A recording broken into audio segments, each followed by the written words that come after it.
What is up, wrestling fans? Welcome to the biggest pay-per-view point of the year, the most stupendous pay-per-view point of the year. You know, not many people really know what that word is. You never really hear it. Some people have to look it up. I gotta look it up. We are talking about WWE's Showcase of the Immortals. WrestleMania 38 is happening this weekend. We are at full swing for WrestleMania week already, but Raw happened last night, so we are going to keep things. I hate that so much. WrestleMania Raw, WrestleMania SmackDown, WrestleMania Saturday, WrestleMania Sunday afternoon, WrestleMania Tuesday morning. Yeah, it's all just, slap the WrestleMania name on it. So this is the WrestleMania Smark Out Moment Smack Talk podcast, coming to you from WrestleManiaSmarkoutMoment.com. I am WrestleMania Tony Mango, as always. Joining me as always as well, we've got WrestleMania Robert Felice. Oh, I'm feeling so stupendous today. And WrestleMania Callum Wiggins. Woo, Supercard of Honor, let's go. This is a busy week with so much stuff to get into. And, a lot of it's just going to fall by the wayside, but we're going to make sure that we're going to set you guys up with a full preview as much as we possibly can of at least WrestleMania itself. We're also going to sprinkle some other things in there and talk a little bit about some WrestleMania SmackDown content that's coming our way. And maybe if we get into the discussion about some Hall of Fame stuff or something. We're still trying to figure out exactly what we're going to do as far as potentially maybe like a Hall of Fame live stream. That's more of what I'm leaning towards, just to kind of wrap that up with the hot tags or something. So I don't know, you guys might be able to join us for that, but at least for this weekend, we've got NXT Stand and Deliver, which we did our predictions for on the last week's episode of the main event. And we've got 2 nights of WrestleMania again, which seems like we're going to get 2 nights going forward. There's positives and negatives for it. We've talked about that ad nauseum. Going to talk about it again. And this card, speaking about positives and negatives, it's got a couple things that are standing out as quite important and seemingly pretty cool. And a lot of what we've been saying for weeks, low effort, little to no creative juice. The laziness for this WrestleMania is really just hitting hard. I feel like this isn't WrestleMania season as much as I should. I feel like this is a weak SummerSlam card split in 2 nights, kind of. And I'm really disappointed heading into this. So forgive me if I sound like I'm just, not only if I sound like I'm a little under the weather, because I am, but also if I'm just kind of blah about it and not super pumped the way that, if I was a quote unquote good fan and I would be like, oh, but it is the biggest show of the year. And oh my God, this is the best thing on paper or whatever. It isn't. And I'm going to try to hold back on just repeating a lot of the same things that I've been saying for a while. But overall, I'm overwhelmingly underwhelmed about how this pay-per-view is shaping up. How are you guys feeling about the state of WrestleMania right now on Tuesday afternoon? I want to just piggyback off of that because I am probably more bothered than you, because I think it's no secret I'm probably the biggest fan, the biggest optimist out of the 3 of us. And it's almost borderline offensive how lackluster the effort has been. I was watching Raw last night and I go, fuck, they would have had Austin on Raw if they were building to Mania 10 years ago or something. They would have at least made a point to say, oh my God, Stone Cold's here. He doused Owens with a beer truck. Now, maybe because they're just trying to build it as a KO show, they didn't do that. But I thought that was missing. I just feel like so much of this has just been lackluster, and I don't want to belabor the point too much, but I really don't think they needed 2 nights for this, especially when you consider the fact that both nights, counting the pre-show, are going to be 6 hours long. There's no reason, if you were going to do that you can just do the usual 7-hour deal. You don't need 2 6-hour shows.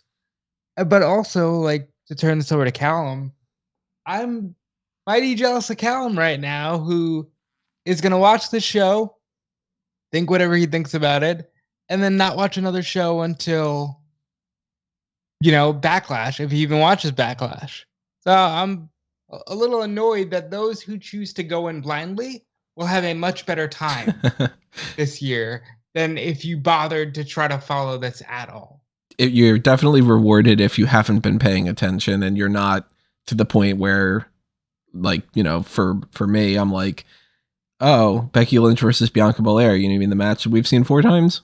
Like, you know, that kind of. And to be clear, not only are you rewarded if you haven't been watching, but like if you're going in blind, like if this is your first WWE thing, you might actually be in for a really good show if you have no idea of anything leading up to this. With that being said, though, I know that even though Callum doesn't watch the shows as militantly as we do, that you're still, of course, a dedicated enough fan with the common sense enough to see the weak points of this. So how is it framing up from your perspective? Does that help? Is this making you kind of go, yeah, it looks like it's decent? Or are you still in the same camp of woof? I want to first point out that I'm going to be saying what I'm about to be saying completely unironically. I think these are going to be 2 decent nights of wrestling. You see? Look at that. You see? He gets it. And that's totally because... yeah, just to get across the point, it's... Could the build have been so much better? Absolutely. There's so much on this card that could have elevated a lot of more weight and a lot more interest and developed a bit more emotion towards any matches. Fundamentally, I'm going to sit down and watch these 2 shows and hopefully see a lot of decent matches. There are a lot of good potential matches on this thing, and I'm going to come away from it and feel absolutely nothing afterwards. That's kind of the attitude I go with WWE. Most of the pay-per-views I've seen for the past 2 years from WWE have been, on the whole, good wrestling shows. The wrestling is always at a consistently high level, and when it's on the pay-per-views and you're not bombarded by the crappy storylines, crappy promos, all this other stuff, then you can just sit down, switch your brain off, and watch some people that are really good at wrestling wrestle. And that's what I think we're going to see in a lot of these matches here. The issue is that I have no emotional investment in WWE in the same way that I would with AEW, where I'm like, I watch the AEW matches and then I go, okay, I'm really excited for what's going to happen next week. Where's this going to go afterwards? I'm just going to sit down, watch this, enjoy what I enjoy, not enjoy what I don't enjoy, and then it won't have any bearing on me going forward. You know, that's why I'm jealous of you. That's something that we were talking about last year with in particular, the Bianca Belair and Sasha Banks feud, because for 2 months, that was just worthless. And people are going to jump down our throats and be like, oh my God, what are you talking about? Bianca Belair is great and Sasha Banks is so good. Yeah, they are. But the match was phenomenal. The build. I think I gave the match my favorite match of the year or something. Like, it was one of my favorite moments of the year, all that stuff. But that's the match. And that's a big, big difference than the build.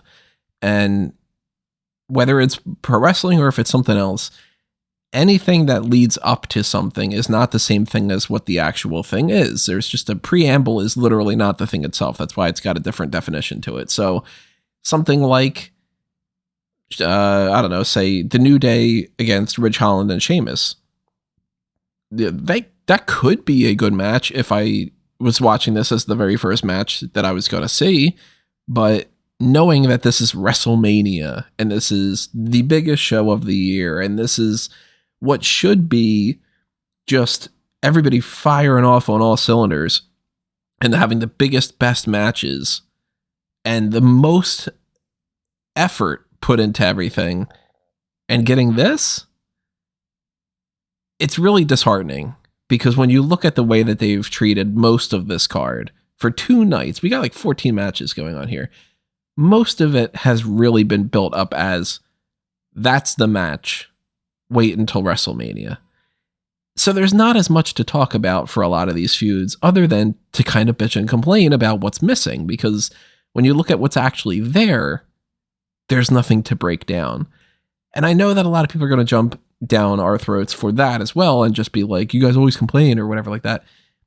Look, go back to the Review to a Kill series on Fanboys Anonymous. If it's something that's good, I can speak for myself at the very least, and I know that you guys are in the same kind of boat. If we enjoy something, there is so much we can break down on it. But if we're not enjoying it, then what do you break down? You break down the things that you don't like, because that's just the way that it is, you know? If somebody cooks a bad meal, you're going to talk about what they botched rather than what they, you know, oh, well, you know, everything was burnt on my pizza, but at least the sauce tasted good. No, you're going to talk about how the pizza was burnt. So for a lot of these matches, it's going to be mostly on the negative spectrum from my point of view. And we're going to sprinkle in positives whenever we can. I'm going to be looking specifically for positives to try to bring in there to kind of up the and it's going to vary optimism. on match for all of us, I'm sure. Like there's going to be things that I think were great that Callum doesn't. There's going to be things that Callum thinks are shitty that I don't. You know, it's just going to be how it works. So the way that I say this always applies drastically even more when it comes to this. We want to know what you have to think about this, because whether you agree or you disagree, you've got the comments. You can talk about what you like, what you don't like, what you're looking forward to, what you think is garbage. Whether you are on the same boat as any of us about anything or not, keep it civil. Keep that in mind, because that's what we're going to do here. We're going to break down every match that's going to be at least presented to us as far as the current advertisements going, scheduled for this card. We're going to talk about some what ifs and some stuff that we don't even know yet. It's Tuesday afternoon around like 4:00. So, I mean, maybe some breaking news happens or something, but I highly doubt it. Then again, we got breaking news before Monday Night Raw with the way the Seth Rollins thing went. So you never really know. Anything can happen in WWE. But while you are leaving your comments, make sure that you are subscribed to this YouTube channel here and ring that little notification bell to know when we go live for different things like that potential Hall of Fame discussion, and as well as the post shows that we're going to do 3 of them over this course of this next weekend. This weekend, I'm going to just die. And we've got plenty of other things coming your way as well, so that way you get notifications on new videos coming out and stuff. And if you enjoy this and you want to help us grow and you want to help support us and stuff, money is the best way to do it. Just be flat out simple and honest. There's a lot of different ways that you can help out in that way. TeePublic and Redbubble are the merchandise shops. The tip jar little thing is a little thanks button that's next to the like button. And obviously you can pass this along with the share button. That's not even a monetary thing, but that just helps us get some more followers and everything.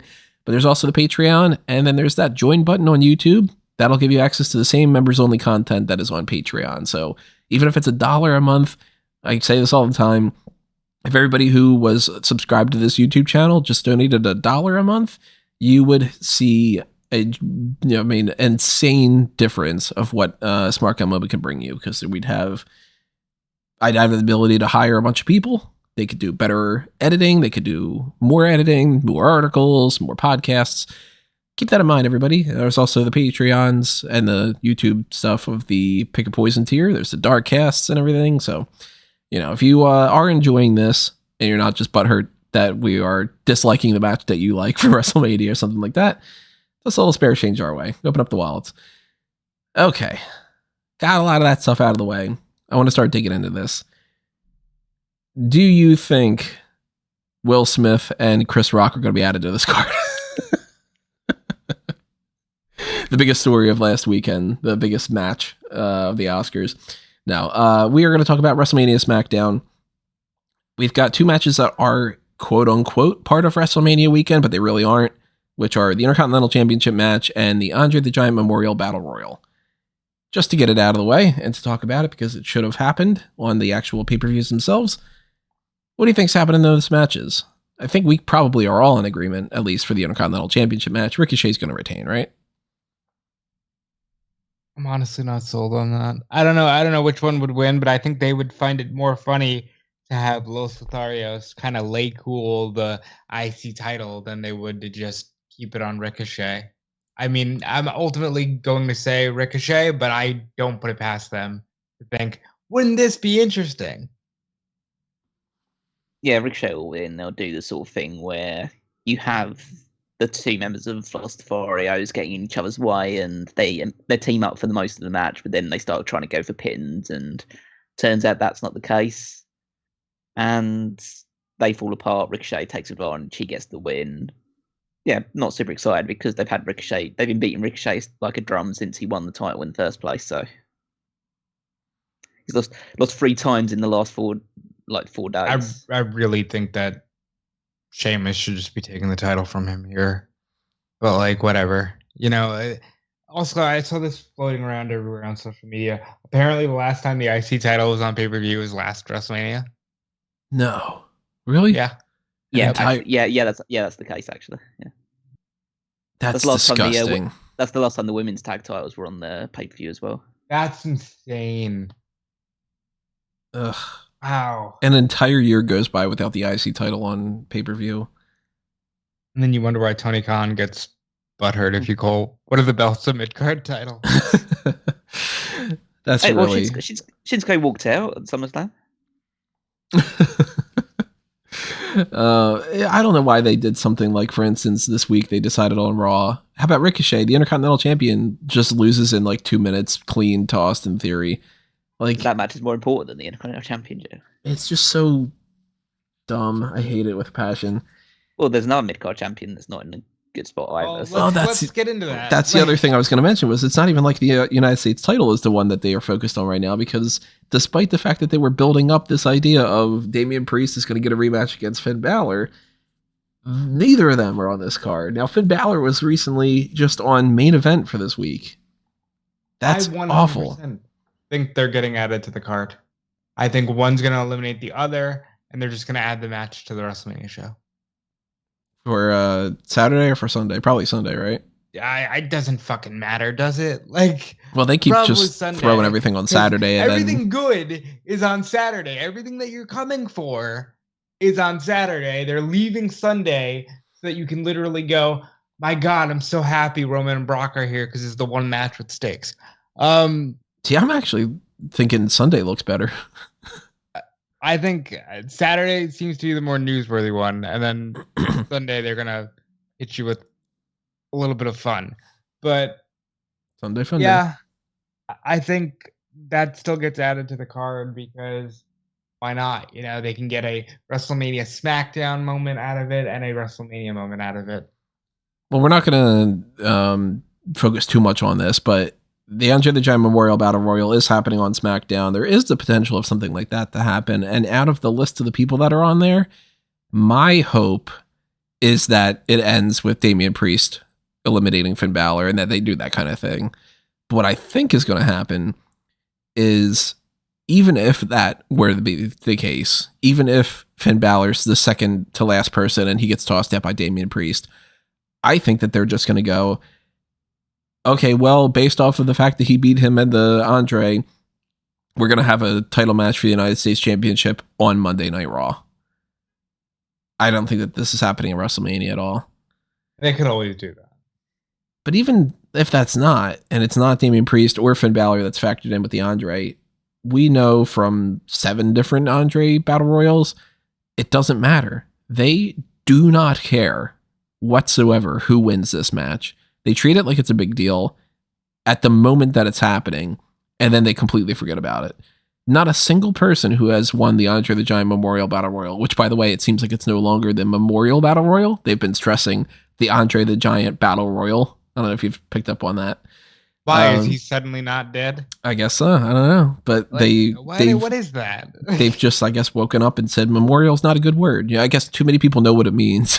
It makes people sad. The Andre the Giant Stupendous Battle Royal should be the next thing. But the list that's on there, I mean, they could quite literally, we've seen it happen before. They could go with like Eric of the Viking Raiders and just be like, look at that. That happened. Well, they've never done anything that bad. Like, and not no offense to Eric, but like Eric is a tag team guy. They've never done anything that blatantly like low. I mean, look at the people who've won.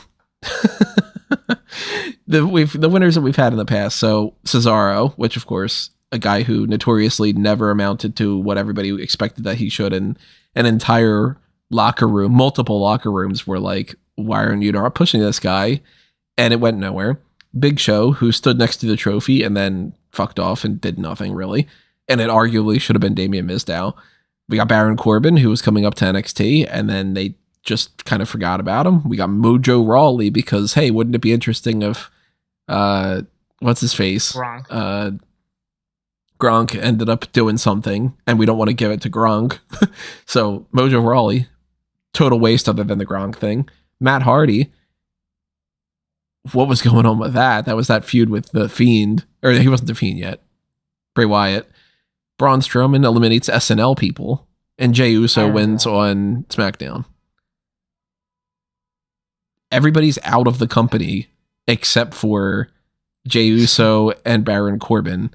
Jey Uso's firmly in the tag team division again and all that, doing a great job in that capacity at the very least. And Baron Corbin is happy Corbin right now. So it would not shock me if they did something like, hey, this is just going to go to Shelton Benjamin. Moving on, we're going to go to a promo with Charlotte, Of the names that I see here, I'm going to blindly suggest that R-Truth wins the Andre the Giant Memorial Battle Royal and then thinks he has to face Andre the Giant at WrestleMania. See, I would think that would at least be something that they would think about if they didn't tease something else. Go on. Or you were watching Raw this week? No, I only saw the the proposal stuff. The proposal stuff, and it ends with R-Truth saying, that gives me an idea with the power vested in me. So the R-Truth storyline right now is R-Truth is going to be the minister or whatever between these two couples getting married. Well, are they getting married at WrestleMania? They didn't say, but I think that there might be something on the Raw after WrestleMania. That doesn't mean he can't win the Andre. I don't know. Like, doesn't really matter. I mean, Shanky can win the Andre. He's big. Like, well, if we talk about who's big, I mean, Babatunde's in the match. He's in the match. He's also big. What about you, Callum? Anybody standing out to you that thinks he's going to win this? Oh, Damian Priest. It's the most obvious pick that should happen. He should. Which almost makes me go. I don't think he will. Right. Yeah. It makes me go. My choices would be Damian Priest makes most sense. Finn Balor just because it would be a popular choice. Champion. Yeah, he's the United States champion, popular choice. And then they sometimes occasionally just use this battle royal in the cases of people like the Big Show and Matt Hardy as like a lifetime achievement type award. So they might just give it to Shelton Benjamin. If they don't give it to Priest, makes the most sense. I'll say R-Truth for me is number 2, and then I think give it to Mansoor. What the fuck? Give it to him. There's part of me that thinks that Madcap Moss is going to win, and that's going to lead into something happening with Drew McIntyre getting his sword back. Because at the end of the handicap match, that wasn't really a handicap match, but he did steal the sword. Corbin stole the sword, and I'm like, isn't he going to kind of need the sword for like an entrance for WrestleMania? Or did they purposely have him steal the sword so that they don't have to factor that into the entrance? But I think he's going to get it back on SmackDown. And I think that there's a chance that Madcap Moss wins this. And then that leads into McIntyre running out and doing something. And I don't know. Like they're like, I know what we'll do. We'll dismantle the statue of Andre. And then they lift the sword up and McIntyre takes it back and whatever. I'm very much more so leaning towards Damian Priest, of course, than anything else. But man, it's disappointing to see that, like, he got such a softball here.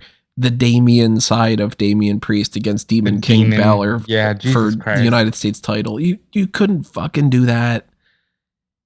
And I can't imagine that they've got like 20 people on this creative team and that nobody thought about that. It's so blatantly obvious. So then that means, number one, either they legitimately didn't think about that, which is like, holy shit. That's not possible. That's just absolutely terrible. Or they thought about it and management, upper management that fucks everything up was like, no, we don't want to do that. We want to just focus on we're going to need other something matches for Raw. We're going to need something for Raw. That sounds good. I'll see you at Raw kind of thing. Yeah.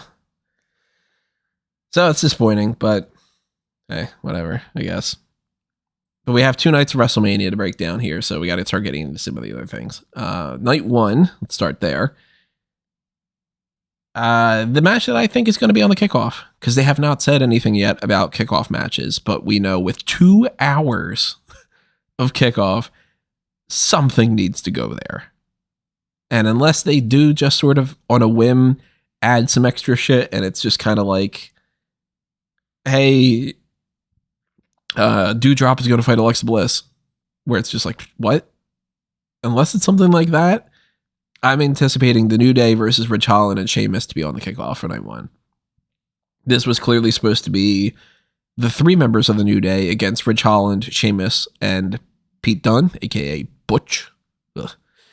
But Big E suffered his neck injury, unfortunately. That is making this just a 2-on-2 match. And this is where a big part of me just goes, you couldn't even, and I'm going to use that phrase a couple times, you couldn't even blah, blah, blah. You couldn't even have it be Rich Holland and Butch. Fuck you. You couldn't even have it be Sheamus and Pete Dunne. Either that. Just leave Rich Holland on the outside of the ring. But like, you just brought Pete Dunne in here. Butch is the most interesting part of this outside of, unfortunately, the Big E injury. And man, that's partially because the Xavier Woods thing was so clearly obvious that he was going to be returning soon, to the point that they announced it before they announced it. That was funny. Did you guys catch that on SmackDown? Yep.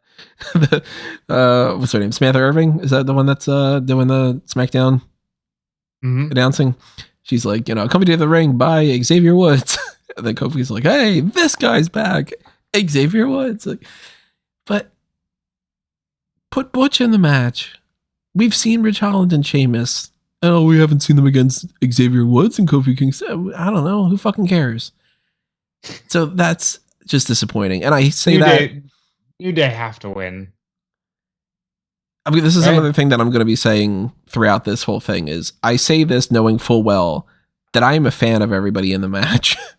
And this is not, to talk about earlier, the potential of good matches and everything. The performers on these 2 nights of WrestleMania, the vast majority of them are great. So if they can make something out of nothing, they're going to. But it's the build and everything that's awful for this. But the New Day have to win, because at this point, with the Big E injury, it's too depressing if they lose. Right. Yeah, it should be the New Day getting the victory and doing some kind of tribute-inspired gear for Big E. Maybe they get like a video of Big E before the match, cut up on the Titantron or something, just to give that a little bit extra motivation. That'd be cool. But yeah, it should be the New Day getting the victory. It shouldn't harp on the fact of like, oh, it's great heat to have the heels win this one as well when they've already injured Big E. So no, just let the good guys win. There's no stakes in this match. Yeah, I agree. Let the New Day win. If there's any other match that you think is on the kickoff, are you guys in agreement the one that match that has no assigned night at this moment, and that's the Women's Tag Team Championship Fatal 4-Way?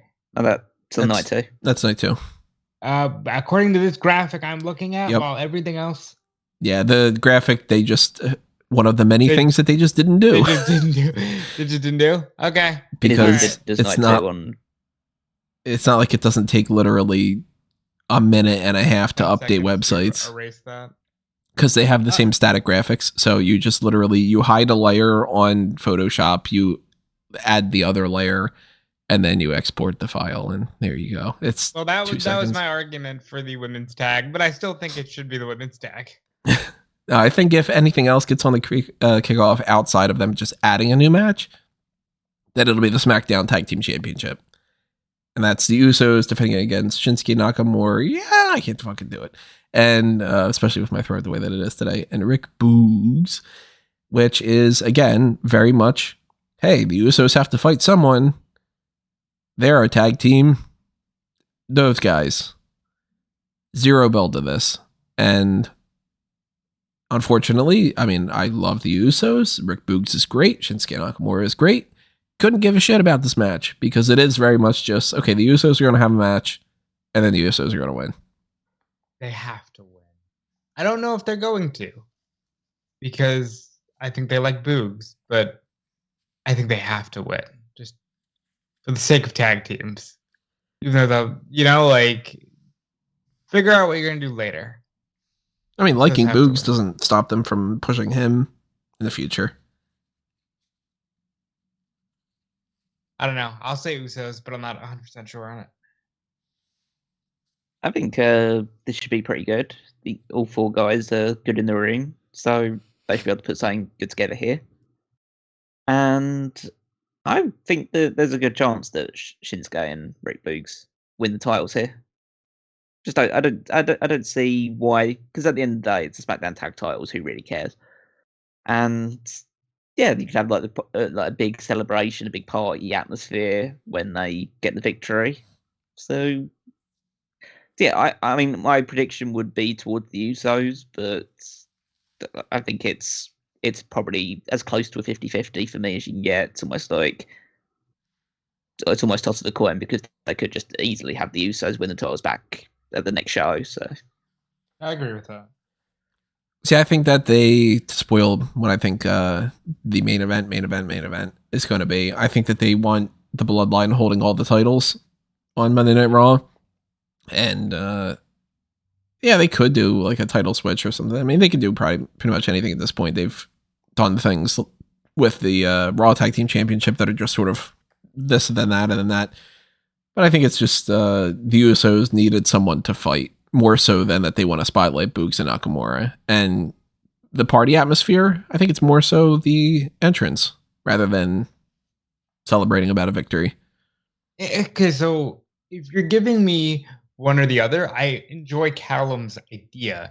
His base idea is much better than what you're saying that, but they get the party in the entrance, then we'll fuck them. Mm-hmm. Like, I agree with Callum in that, but I also think it probably means more if the Usos win and then Bloodline all walk out as champions and they get that photo op. Because, you know, obviously Roman is going to headline and probably win that too, but we'll get there. It's a 50-50, but I'm going to go Usos. Yeah, I'm going Usos 100%. Callum, you're going Boogs and Nakamura, or are you going Usos? The Usos are the safe bet. Let's go to Drew McIntyre and Happy Corbin, because that's a feud that people didn't want 3.5 months ago that they decided to just drag on for that. It happens every year. You start something in November and then you're just like, I don't know, that for 4 months. And whether you blame it on the Drew McIntyre injury and just kind of not having anything else in mind to do, or if you blame it on that they thought that they would be able to think of something and they ran into the same situation that they did multiple times in the past couple of years, where it's just like, we'll figure it out. And if we don't, then we didn't figure it out. Fuck you. You know, that kind of thing. This is the best that they've got going forward, which is Drew McIntyre makes Corbin and Madcap Moss run around. And I think 3 times now they've stolen the sword.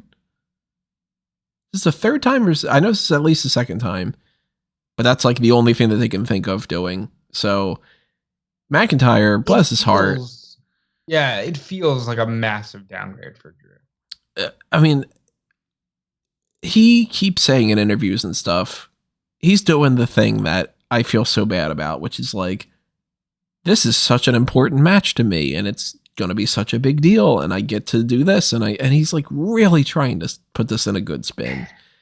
But that's just because he's somebody who's a company man, and he's trying not to pull a Charlotte Flair, in a sense, because Charlotte Flair's interviews are pretty much... I love Charlotte Flair. No, Charlotte Flair has been tremendously blunt in interviews. That's going to be one of the only positives I have to say about that match. But like McIntyre, he's trying his best to put a spin on this and to make it seem like it's a big deal, but it's just not. And I say that as the biggest Corbin apologist that I know. This just sucks. And I don't think that there's a single person that is watching WrestleMania because of this, other than people that are friends or related to McIntyre and Corbin. Like, yeah, McIntyre's bar buddies from back in Scotland, remember? Like, yeah, they'll be like, oh, we're going to watch Drew. That's cool. Corbin's mom or someone? Yeah. But I don't think that any fans are like, that's the match that's making me watch WrestleMania. And that's a shame, because they both deserve better. And this is very clearly just Drew McIntyre is going to beat the shit out of Corbin and he wins. Who fucking cares? I would make the argument that Drew is being so pro WWE in external interviews that he should be the guy fighting someone we'll talk about later. You know, like he's being so pro WWE that he should be utilized in that way on TV. I thought you were going to say that he's being so externally happy about it that he's internally so mad. Like he fought for the title 2 years in a row, and now he's like, "This is my spot. I will be a good soldier." There's nothing here. The last time I felt this way about a Drew match was SummerSlam when he beat Jinder in like, what was it, like 4 minutes?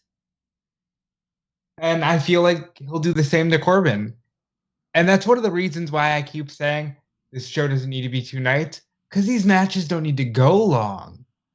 Like, especially something like this, I don't need to see this for 25 minutes. Mm-mm. You know, a good 8-minute match and we're out of here. This shouldn't even be an 8-minute match. I think the match itself will be fine because, again, these two are good workers on their day. Like Drew McIntyre's a great worker, and Corbin, as much as some of us will denigrate him for being not as important as he's positioned typically on cards like this, he is a fine wrestler, and I'm sure they will have a very hard-hitting match that absolutely nobody will care about. And yeah, Drew McIntyre wins and we move on, and hopefully this feud ends. It probably won't, but we can only hope. So yeah, that's kind of all I can really say. Just McIntyre gets a win after losing at the previous WrestleMania, so you can use this as a springboard for him challenging Roman for the title or titles in the weeks and months following. Not only do I think that that's exactly what's going to happen, I also think that this isn't the end of this feud. There's a good chance it isn't. I fully expect them, at least on the Raw after Mania or the SmackDown after Mania, for them to be like, and we're having a WrestleMania rematch. Drew McIntyre is going to face Happy Corbin. They do that shit all the time. I would say this as well. I think that now NXT is on this trend of bringing people from the main roster down to NXT for a little while and see what happens. I think that's probably where Corbin should be right now. I'd be cool with feud between Corbin and Breaker for a little bit. Yeah, or just him down the way. He needs to. To be honest, he's still going to be on TV at that regard. He's kind of at the point where he needs pretty much. Well, it's pretty much any other mid-carder that's been in the company for 10 plus years or so. He needs to just go away for a while. Like, he's not injured, but he needs to take a break as if he was. You remember when Barrett went from being like lost Nexus leader guy to being the bare knuckle fighter? He needs that. Like, he needs a complete shift, and he needs to be taken a little more seriously. And Happy Corbin's not the way to do it. No. Let's see what we have next. This match. Woof. I could not care the slightest bit about the Mysterios. Dominik Mysterio and Rey Mysterio are fighting The Miz and Logan Paul. Now, Rey Mysterio is a legend. He has been for over a decade, over 20 years almost, Hall of Fame worthy. The Miz is a future Hall of Famer. Miz is great. Awesome, you should say. But fuck, man, this feud has been dog shit. And The Miz and Logan Paul, that's the thing. That's the reason this is happening. It's the only reason this is happening is because they have Logan Paul. If that wasn't the case, The Miz and Dominik Mysterio and Rey Mysterio would not be in a match together whatsoever. It'd probably be Mysterio versus Mysterio. Maybe not even that, though. It wouldn't shock me at all if Dominik was just in the Andre and if Rey had something else going on, or if they had like Miz fighting with like I don't know, maybe Miz and Belair for the United States title, like something like that. Like they would have done something else. This only exists because Logan Paul is there. And for some reason, they thought, now I'll give them this. Logan Paul, you get the guy. I don't fucking care. I don't give a shit about Logan Paul. He's not somebody who's on my radar. I am not a fan. I don't care about celebrities as much as it is, let alone people that I don't follow and everything on top of that. But whatever. You got them. You want to do something with them. You put them with The Miz. Okay, that makes sense. You got these two cocky, arrogant heels that can get booed. The Miz is the guy that can anchor the match and everything. We know from the past that The Miz has had celebrity things that he's been involved in and it's worked out and whatever. So on paper, Miz and Logan Paul makes sense. Why the fuck are they fighting the Mysterios? Would this have not made more sense to have them against the Street Profits and the Mysterios in the tag title match? I'm good with that. I'm good with them fighting the Mysterios, actually. I don't want the Mysterios in the tag title match. They're fighting the Mysterios because Rey is still a workhorse and can still do it. And I think this also ties into promotion for the video game, which Mysterio's on the cover of, and Logan Paul will be downloadable content in. I think it probably gets more casuals because people know Rey, right? They like Rey. So I think that's more of it than anything else. It's an on-paper match. It's not an actual good anything else. Like, I think I'm gonna be honest with you. I think this is gonna be good. I think Logan's gonna be good. I think Miz and Rey will do their best to carry it. And I think it'll be as good as it possibly can be, with a lot of people being surprised by Logan. You have a lot more faith than I do. Well, I'll go one better than that. I think Logan Paul is going to outperform both Dominik Mysterio and The Miz as a wrestler. Yeah, Callum's kind of on the wavelength that I am. I'm not. Logan Paul, say what you will about him, but if he's into something, he commits to it. And he was part of the previous year's. He was at WrestleMania last year, wasn't he? Yeah, because he was part of the Owens and Zayn. Owens and Zayn, yeah. Right.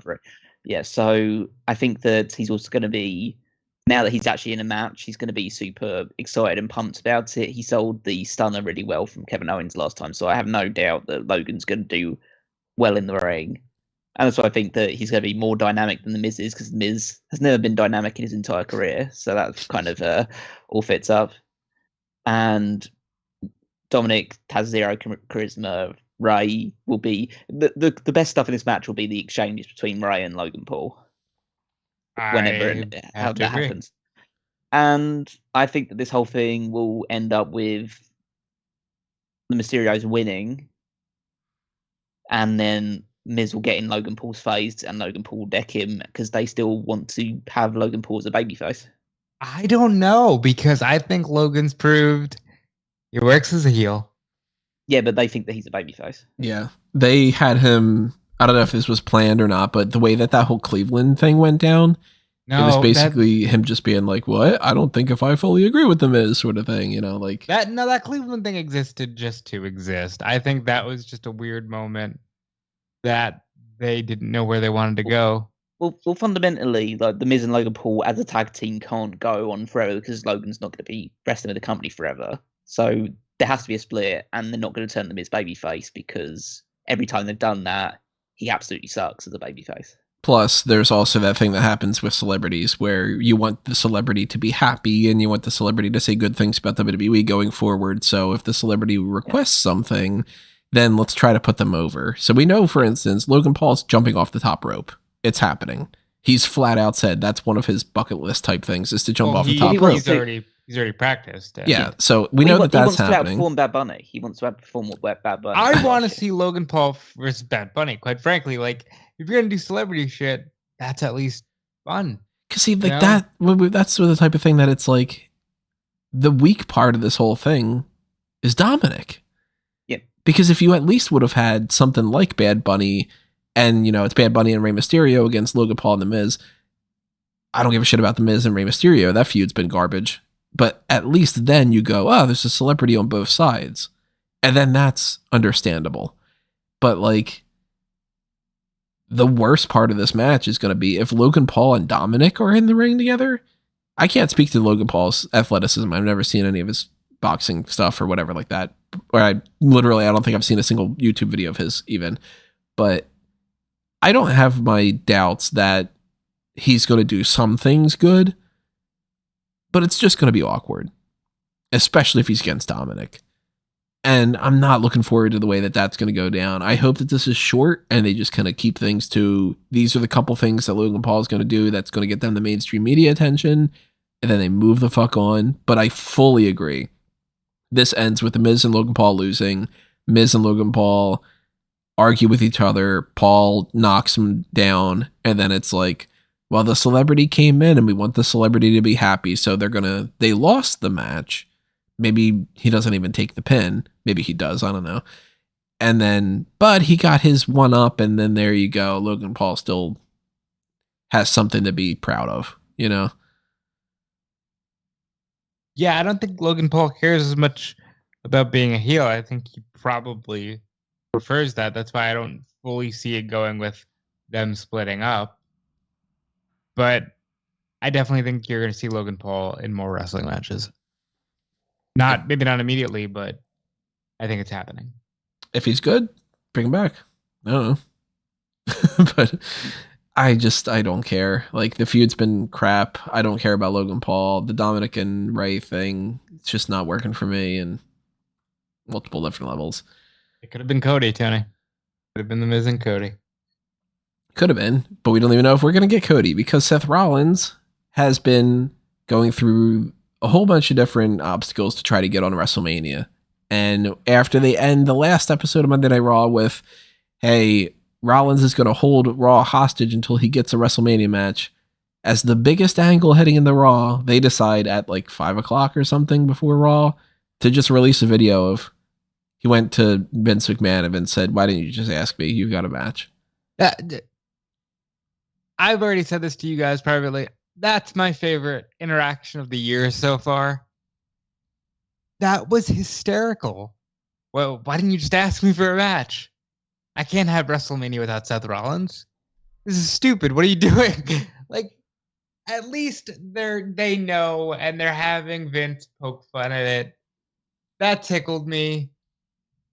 This is both my most hated and most intrigued WrestleMania moment this year, because the way that they set this up is Rollins gets to fight anybody McMahon picks. Yeah, an opponent of it, Mr. McMahon's choosing. But it'll be a main event, because they just throw those around now. And I like this because, of course, everybody's thinking Cody, but it could literally be Goldberg. Oh. Like, it could literally be anyone else. And if they're a major star, WWE has the right to go, we never said it was Cody. And that tickles me. By the time this podcast is uploaded on YouTube and Anchor and all that, you guys are going to have an article that I'll be writing up, started writing up some of it, which is, what if it's not Cody Rhodes? Because it could be Goldberg, like you mentioned.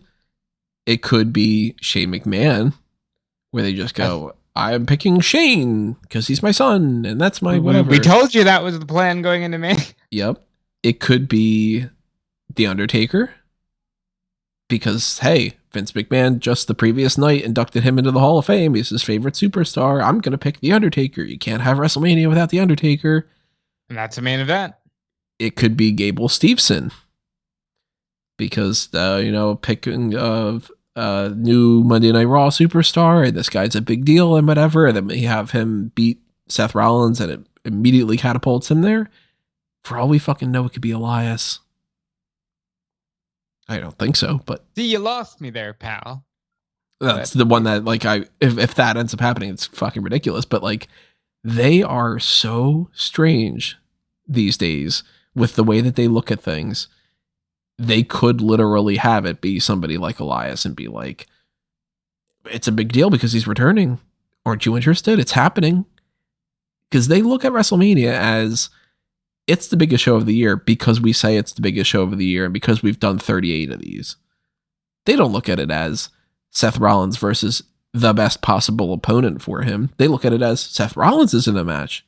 Isn't that awesome? Oh my God, we don't know who he's going to fight. Isn't this intriguing that you don't know? This guy was picked by Vince McMahon. No matter who Vince McMahon picks. It could be fucking Veer for all we know.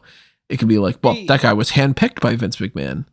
Like, they are delusional as shit sometimes when it comes to some of these things. So I would laugh my ass off if this ends up being like, everybody thinks it's going to be Cody Rhodes, and everybody, it's actually Rufang from NXT or something, like just one of these dumb gotcha moments.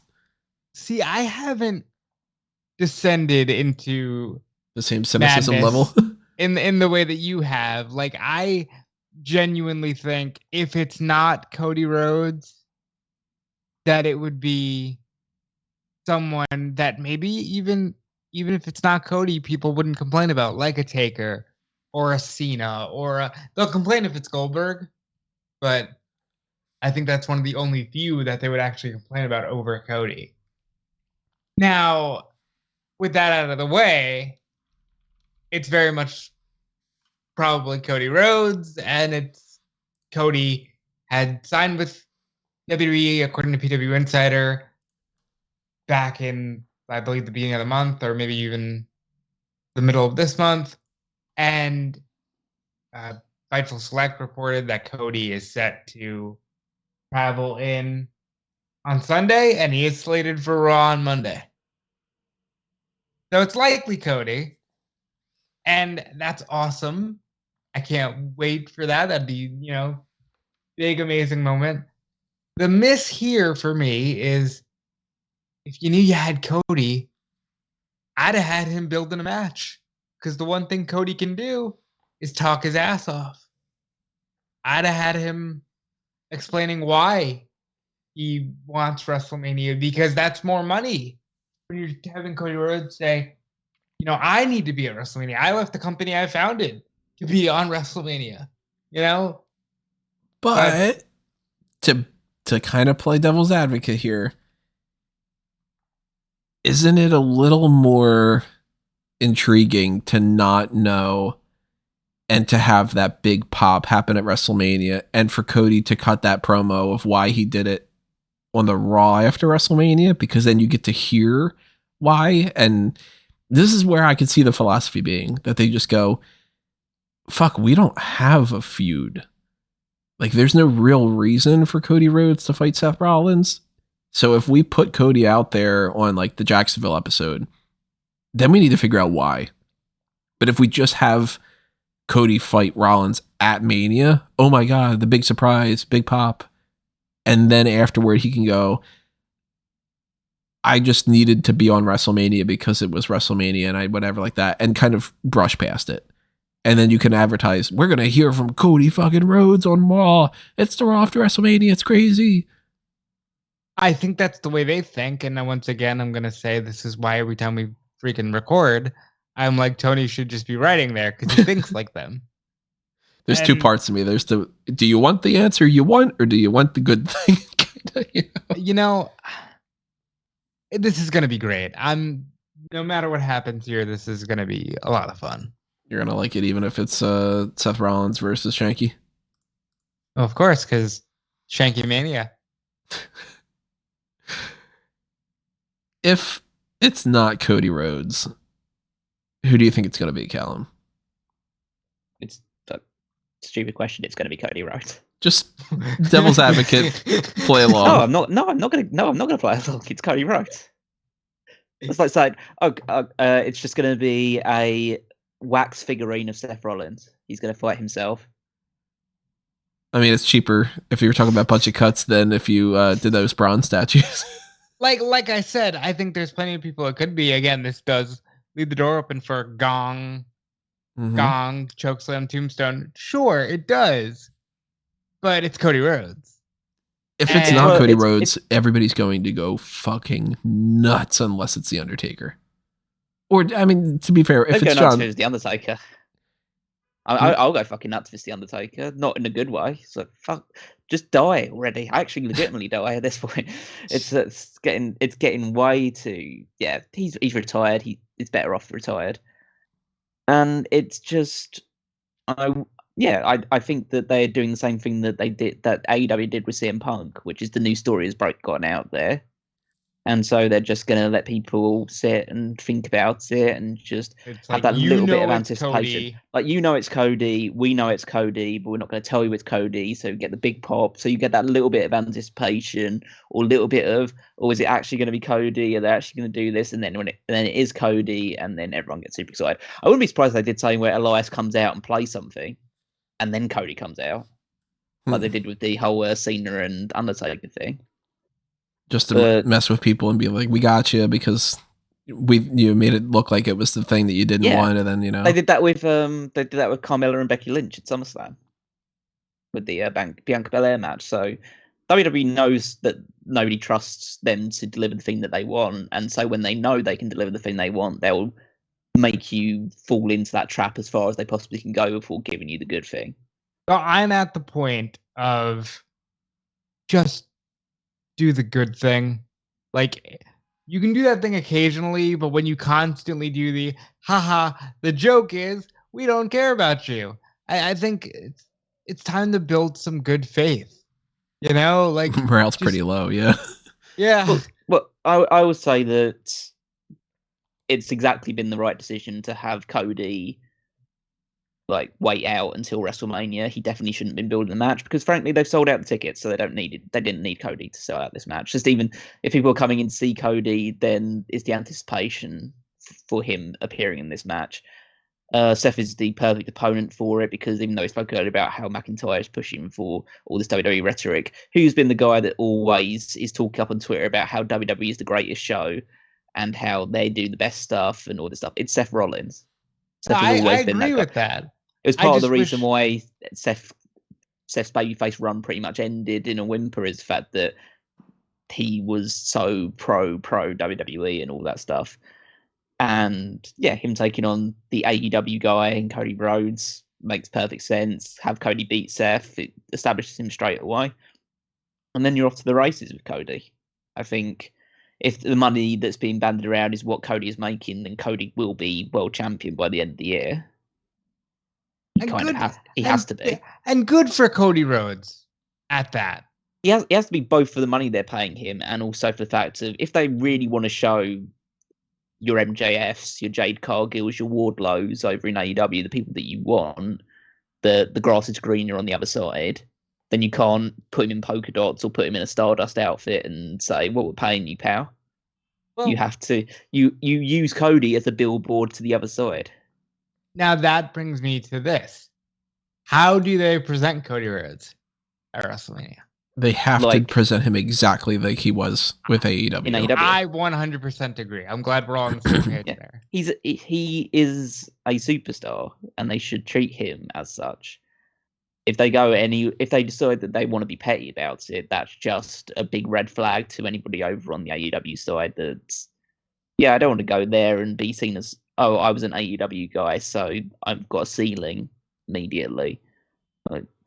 I have reservations about it just because Cody backed himself into a corner by announcing he was leaving AEW before signing with WWE, which basically said to WWE, "Well, you've got nowhere else to go, so you're either here or you're not." He only did that when they had reached a verbal agreement. Probably, yeah. But then WWE, but if there's verbal agreement, then WWE, and he hasn't signed a contract, WWE can basically say, "Yeah, hey, you know that $5 million we said that we were going to give you? It's kind of now more $3 million or $2 million." It's like, what are you going to do about it? You've got nowhere else to go. You've been released for a bunch of cuts. And he's like, I haven't even signed. Yeah. It's just like, well, Tony Khan's not going to be crawling to your feet to try and get you back or anything like that. So you'll move, pal. But it seems like they are actually showing him the respect they deserve, which is exactly what they should be doing if they want to in future attract more AEW superstars over to their side. And they should give him the match, have a good, decent match, and because Cody's a great worker, Seth's a great worker, Seth's doing some of the best in-ring stuff of the last, of his entire career in the last year or so. So I have no doubt that bell to bell, they can blow everything else out of the water just about. Yeah. Mm-hmm. The most interesting aspect of this is the fact that it's Mr. McMahon that's announcing. That's introducing Cody as part of this. Like, he's had Cody lined up and everything like that. So I wonder if there's some sort of dynamic that's going on there moving forward between Cody and Vince. So that's something that's interesting to talk about, because we've seen, of course, Triple H's power has been diminishing month by month. And that there's this sort of, not to spoil it, but if we did the whole one more match Triple H thing, which is on the schedule for potentially at some point in the next couple of weeks, Cody Rhodes would have been one of those options. Cody Rhodes does the whole thing in AEW of like a shot at Triple H and whatever. You think that it's actually like his relationship with Vince that's the thing that's better? I think that Cody Rhodes is the one thing in the Rhodes family that, you know, they couldn't even truly get with Dustin, and that's Cody Rhodes is a WWE creation through and through. Like, Cody Rhodes was on WWE TV at the age of 22. Cody Rhodes grew up on WWE television. You know, I think this is going to be the best thing that could happen to Cody. I know that the AEW was the dream and all that, but like, Cody Rhodes always wanted to be WWE champion WrestleMania. He now has that chance. I think that they won't shit the bed because they know what they have now. And I think it's going to be fantastic. And I think his relationship with Vince is a good one. I'll put it this way. I don't think that... Actually, I can't even go that far.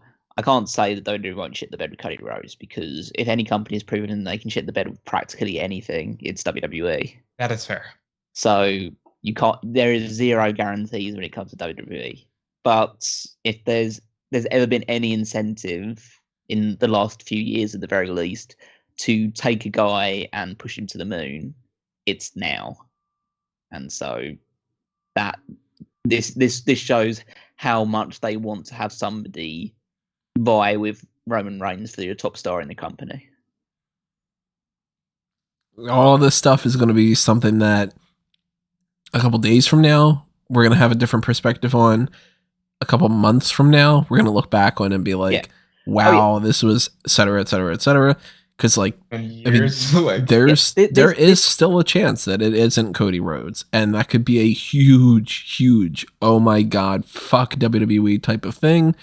We could get Cody Rhodes coming out literally with the polka dots and proof that it's like, no, WWE is arrogant enough to be like, you didn't go anywhere. You were never, we haven't seen Cody Rhodes for years. And, you know, since he's been back, and like not acknowledge AEW, we could get Cody Rhodes doing this. And then on the Monday Night Raw after Mania, Roman Reigns is double champion, and he's like, I think I'm even going to defend the championship, and Cody Rhodes wins the fucking WWE championship on Raw. Like, we could have a lot of weird shit happening. Yeah, I would say that this first show, well, if he is coming in against Seth Rollins, this first night is not the indication. It's where he is in 2 months' time is the indication of how far they're really going with Cody. I'd go so far as to say SummerSlam. I think by 2 months' time, and if he's, let's say 2 months' time, and he's feuding over the Intercontinental Championship, we kind of know where he is. Yeah, true.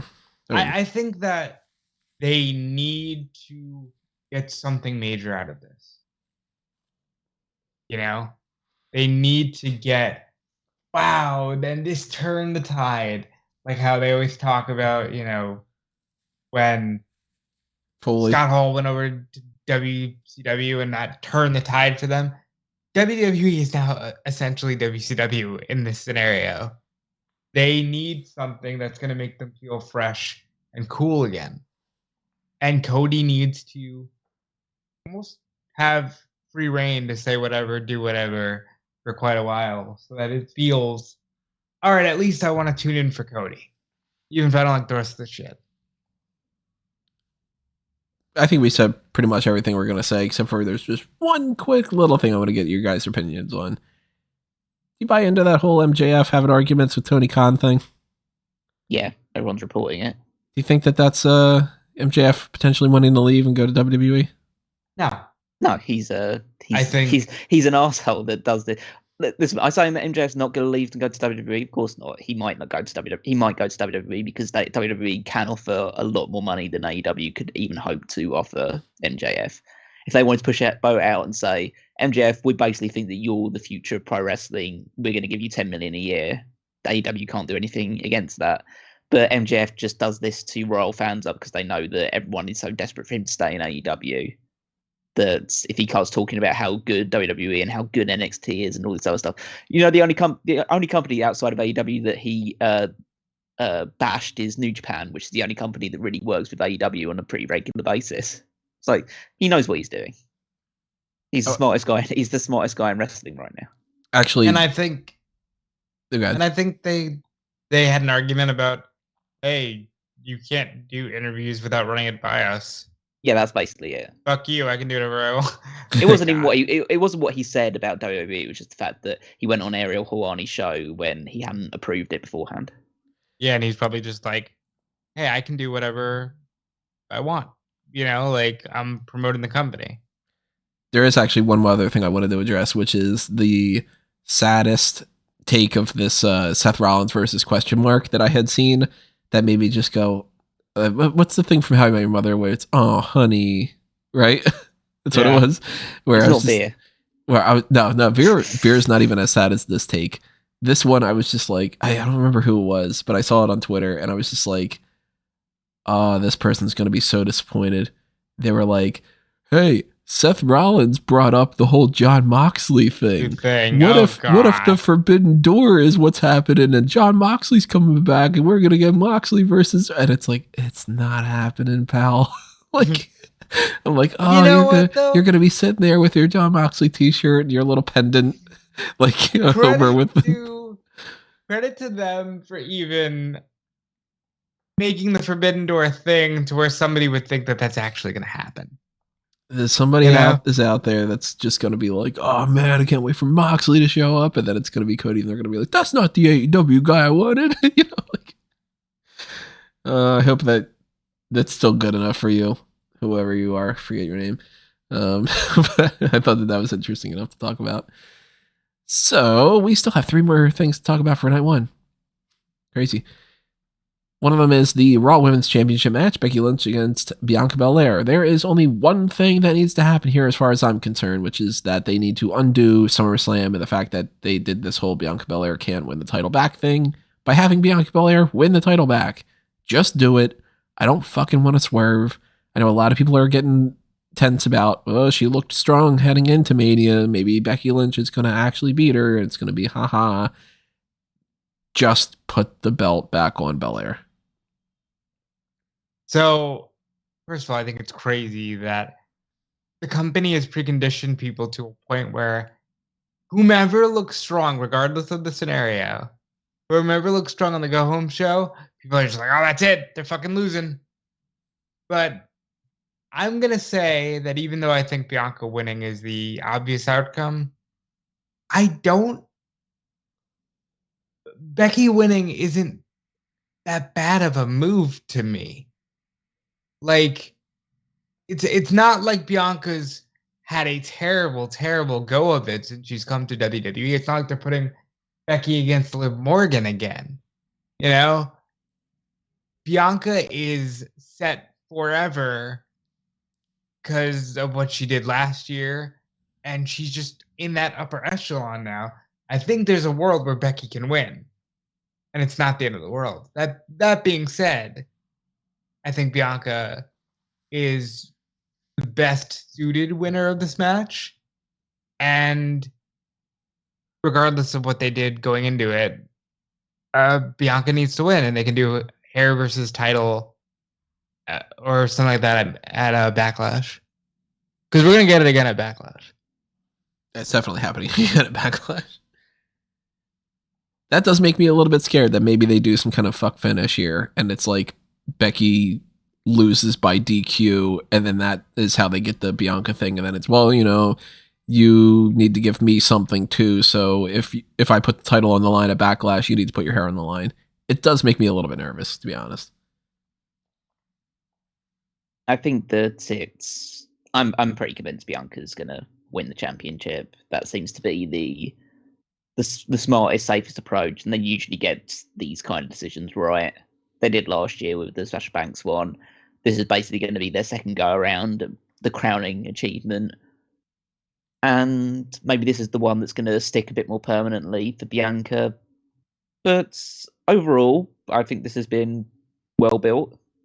Bianca has been pretty much undefeated since around about Survivor Series time, and has just been beating every other person on Raw that's been put in front of her. Becky's been great on the microphone. She's been more of the character work rather than the in-ring side of things, but in-ring she's been good as well. I mean, she got a decent match out of Lita at Crown Jewel, so she's doing not Crown Jewel Elimination Chamber, so she's doing very good stuff as well. And they've, out of the two women's title matches, it's definitely the best build out of those ones. So it's gonna be the better match too. Yeah, it'll definitely be the better match as well. Like, these two can work really well. Bianca's going to be even more. They've added the animosity with the haircutting stuff as well, and yeah, I think this is going to be physical. It's going to be aggressive, and they know by rights they should be the main event of this show, but they won't be. They'll probably be the opener, or slotted somewhere in the middle. Absolutely being the opener of this show. Yeah. I think. I fully expect it to be the opener. Yeah. And they're going to take it with the same attitude that Undertaker and Batista took to WrestleMania 23, which is basically, we should be the main event, we're the better match, and we're just going to show it, and then everyone's going to leave thinking, wow, this should have been the main event, after looking at what happens with the other match we have to talk about.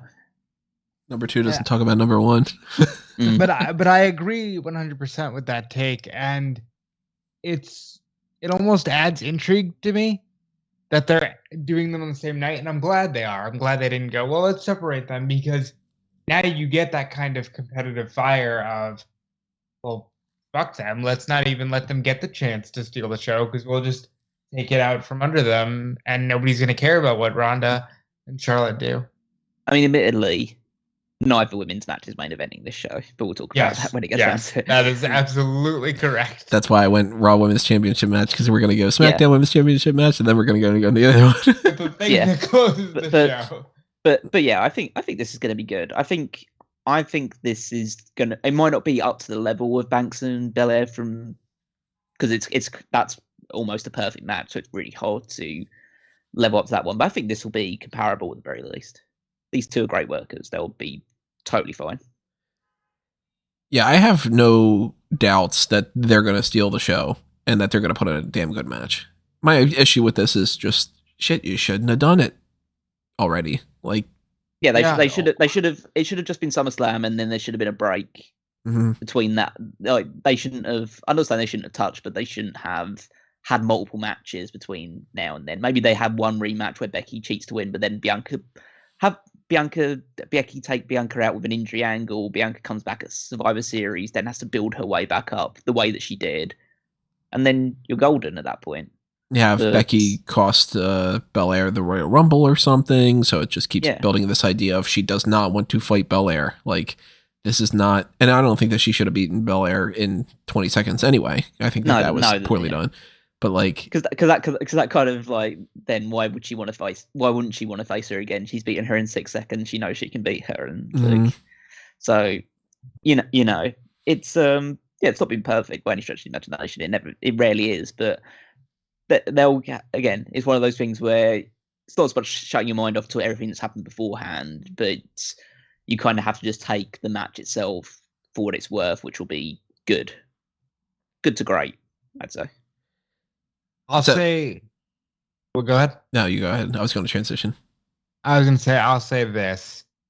I think WWE might be tempted to have Ronda and Becky do a stare-off, both holding titles on the Raw after Mania. But I think ultimately the plan is to have Bianca lose the title to Charlotte Flair at SummerSlam. I think Bianca gets it here to set that up. Why do you think Flair is doing a Mania then for next year? But I think Flair's doing it next year at Mania? Because you're thinking Bel-Air wins the belt here and then drops it to Charlotte at SummerSlam? So more than likely Flair goes into Mania next year as champion. With the other champion, yeah. And then I don't know who she would face. But like, I think Flair has made it abundantly clear she wants Ripley and Bianca next. And I think that she'll get that. There is a chance that maybe Charlotte is heading into Mania next year and fighting Raquel. That's right. I personally think next year's WrestleMania is Bianca and Charlotte. And I think Bianca will be champion by that point as well. Well, as we've already discussed, it's not I think Bianca. SummerSlam and yeah. I think that really to establish Bianca, it's not like Bianca isn't established. She's definitely like one of the top female stars in the company. But it's just a case of, I think, to thoroughly establish her or something that she can have over everybody else in the company, I think she should beat all 4 horsewomen at WrestleMania. I mean, she's got one down. If she beats Becky, that's another one. So yeah. You know what? And to be fair, you might not even have to go that far. Yeah, you might not even have to go that far. It's a case of she's already beaten Bayley multiple times. She's beaten. Well, after this, she'll have beaten Becky. She hasn't beaten Becky yet, or at least not 1-on-1. She's already beaten Sasha 1-on-1. I don't think she's beaten Charlotte 1-on-1. I know they've had matches, but I think they've all ended in like DQs and countouts and stuff. Yeah, I think that Charlotte might have even won their match on NXT. Yeah. Oh, yeah. She definitely won their match on NXT. Yeah, because Charlotte was champion at that point. Or actually, she was going into WrestleMania to fight Ripley. So yeah, she definitely wouldn't have lost that match. So yeah, if there is still that little asterisk of Bianca's yet to beat that 1 4 horsewoman, you save that for WrestleMania. Have Bianca beat her there as well.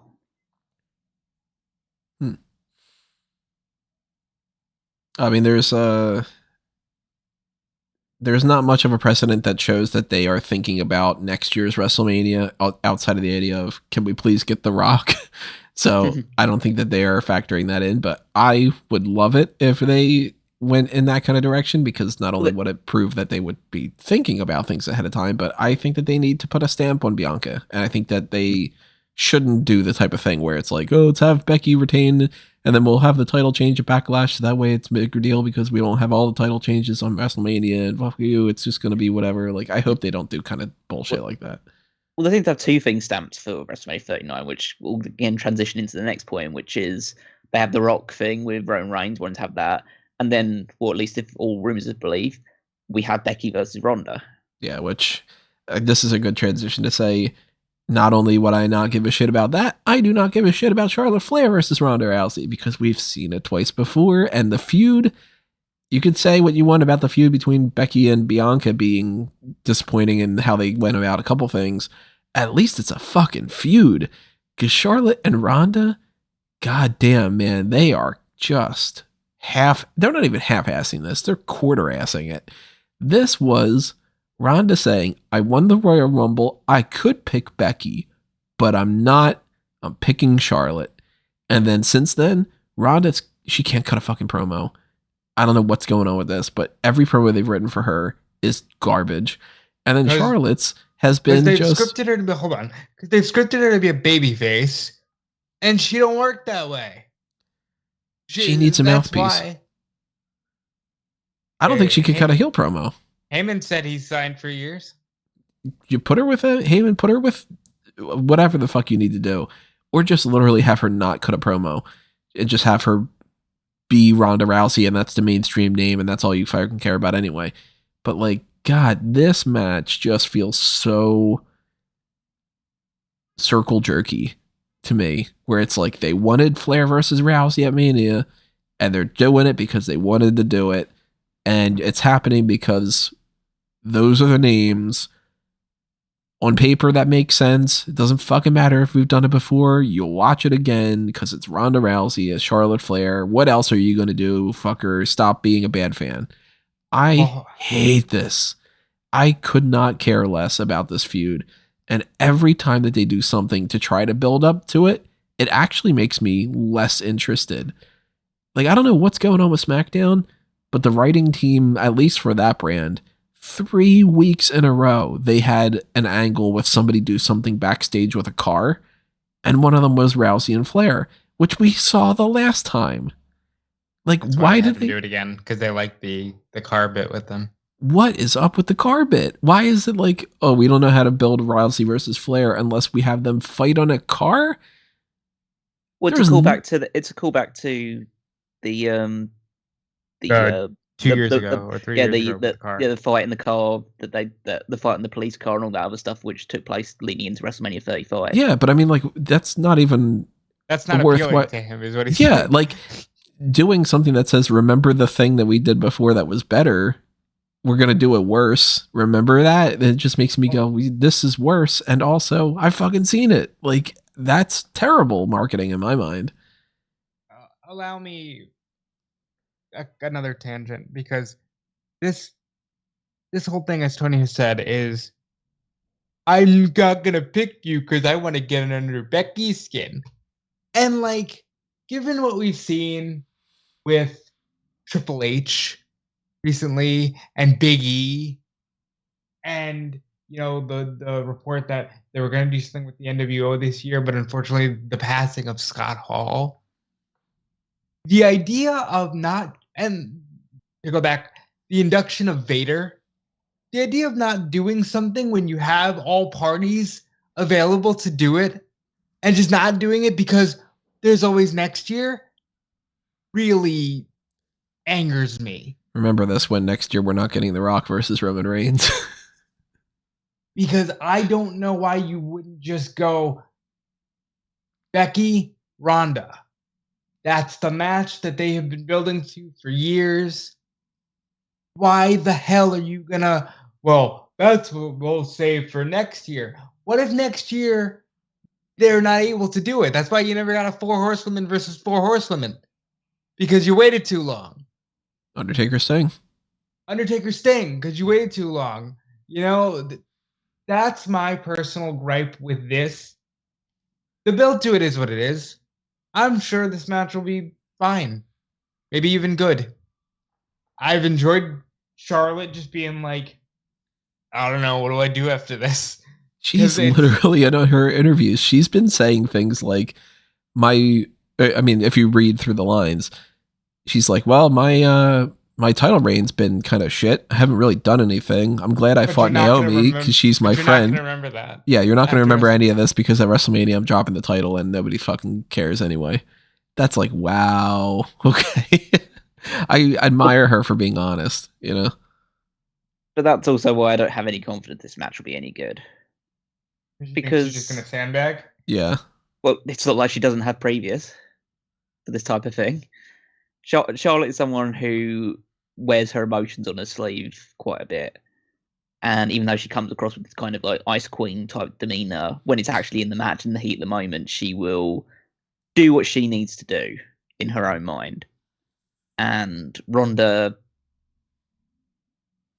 let's this way. Ronda will, if it gets down to a point where Charlotte tries something with Ronda will legitimately kill her in the ring, because Ronda can fight and Charlotte can't.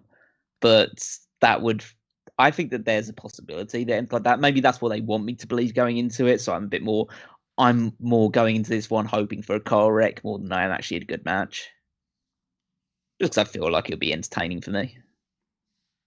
And yeah, the main goal is to get the title on Ronda. Ronda will hold it for a year until she fights Becky, and then we see what happens, whatever happens there. And yeah, it's just a means to an end, really. Maybe they want you to think it's a car wreck because they really like those two fighting with cars. Yeah. I don't know how good this is going to be. Ronda on her A game a few years ago was great.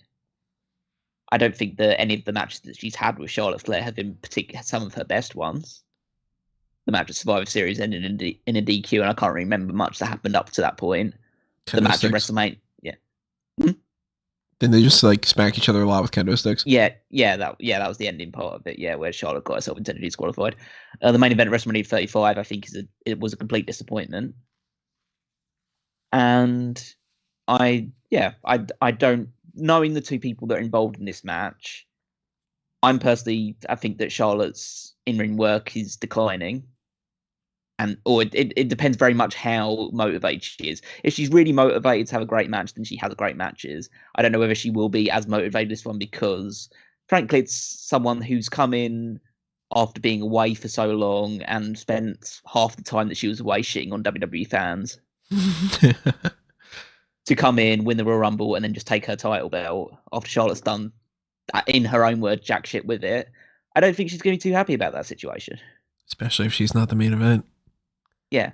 And there's also, well, and also the difference between now and what happened 3 years ago, there's an alternative out there, an alternative that has her fiance in it. So take for that what you will. Don't think Charlotte, just because it's Charlotte Flair and how many titles she's won in WWE, won't be looking at the other side of things. There's also the chance that the Becky Lynch and Bianca Belair match, I mean, Charlotte even said the whole number 1 doesn't talk about number 2 thing. There's still a feud going on there. And if that ends up being great, that could get in her head. And it could end up being like, well, we got to prove that we're better than that. And I got to whatever. And then they just stumble around and let's try this move. And then, it didn't work out. And we're not communicating because Ronda doesn't know how to communicate in the same way. And, then there's frustration because it's like, well, why is Ronda Rousey not following my lead? And then, like there could be a lot of a mess here. I'm less looking forward to this match, which arguably should be one of the absolute biggest matches, than I am about, to be perfectly honest, and this sounds ridiculous, and some people are going to be like, oh my god, your credibility is going out there. I care more about the Usos and Rick Boogs and Nakamura. Yeah, see, again, I have to point this out again. I really haven't jumped off the deep end as far as you have. And like that's fair. I've talked to you off air, and you're just like, you're just not feeling it. Yeah, like I am going to have more fun, I expect, with Boogs saying Boogs than probably anything with the Flair and Rousey match. And I don't want anybody going, oh, it's because it's the women. No, I want this to be better. And it's just not, I do think, and you guys have changed my mind throughout this whole conversation, I think there's a strong pitch made that these two have to go on last. I don't think they should. I think the other thing that we still have yet to talk about should, but I think that they make a strong pitch. But put it this way: if the thing that we're about to talk about doesn't go on last, then by the time that this match happens, the crowd is dead. The crowd will be dead, and it will also be a few thousand lighter, a few thousand lighter than it was prior to it. There's something to be said about the idea that we're all going Ronda Rousey wins, right? Oh yeah, absolutely. You too, Rob? Yeah. Okay, just to put that out there. There's something to be said that they put up those giant banners and the dead center thing is Stone Cold Steve Austin. So there's something to be said that Peacock has the links already available for night 1 and night 2. Night 2 is headlined by Roman and Brock. Night 1 is headlined by Steve Austin and Kevin Owens. How weird is it going to be if we legitimately have the main event of WrestleMania is a promo? Well, okay, so now we get into the interesting debate, which is the thing that Rob's been talking about for ages. Does this end with a big promo segment where they just talk to each other for a little while, and it gets to the point where Owens or Austin, they get in each other's face, slap each other, whatever you want to do to get themselves animated. A referee runs down, bell rings, stunner, 1, 2, 3, Austin's final match, gets that big final blow-off pop, and the crowd goes home happy seeing Austin having won probably the final match of his career. I think there's a match here. If it does go on the main event, I see that as the most likely outcome. But who knows, really? They haven't called it a match, even though there is the way they're promoting with the idea this is the first time that Austin's came back in 19 years, when really it's not even the first time he's come back in 19 months. And more than them, because they fabricate everything.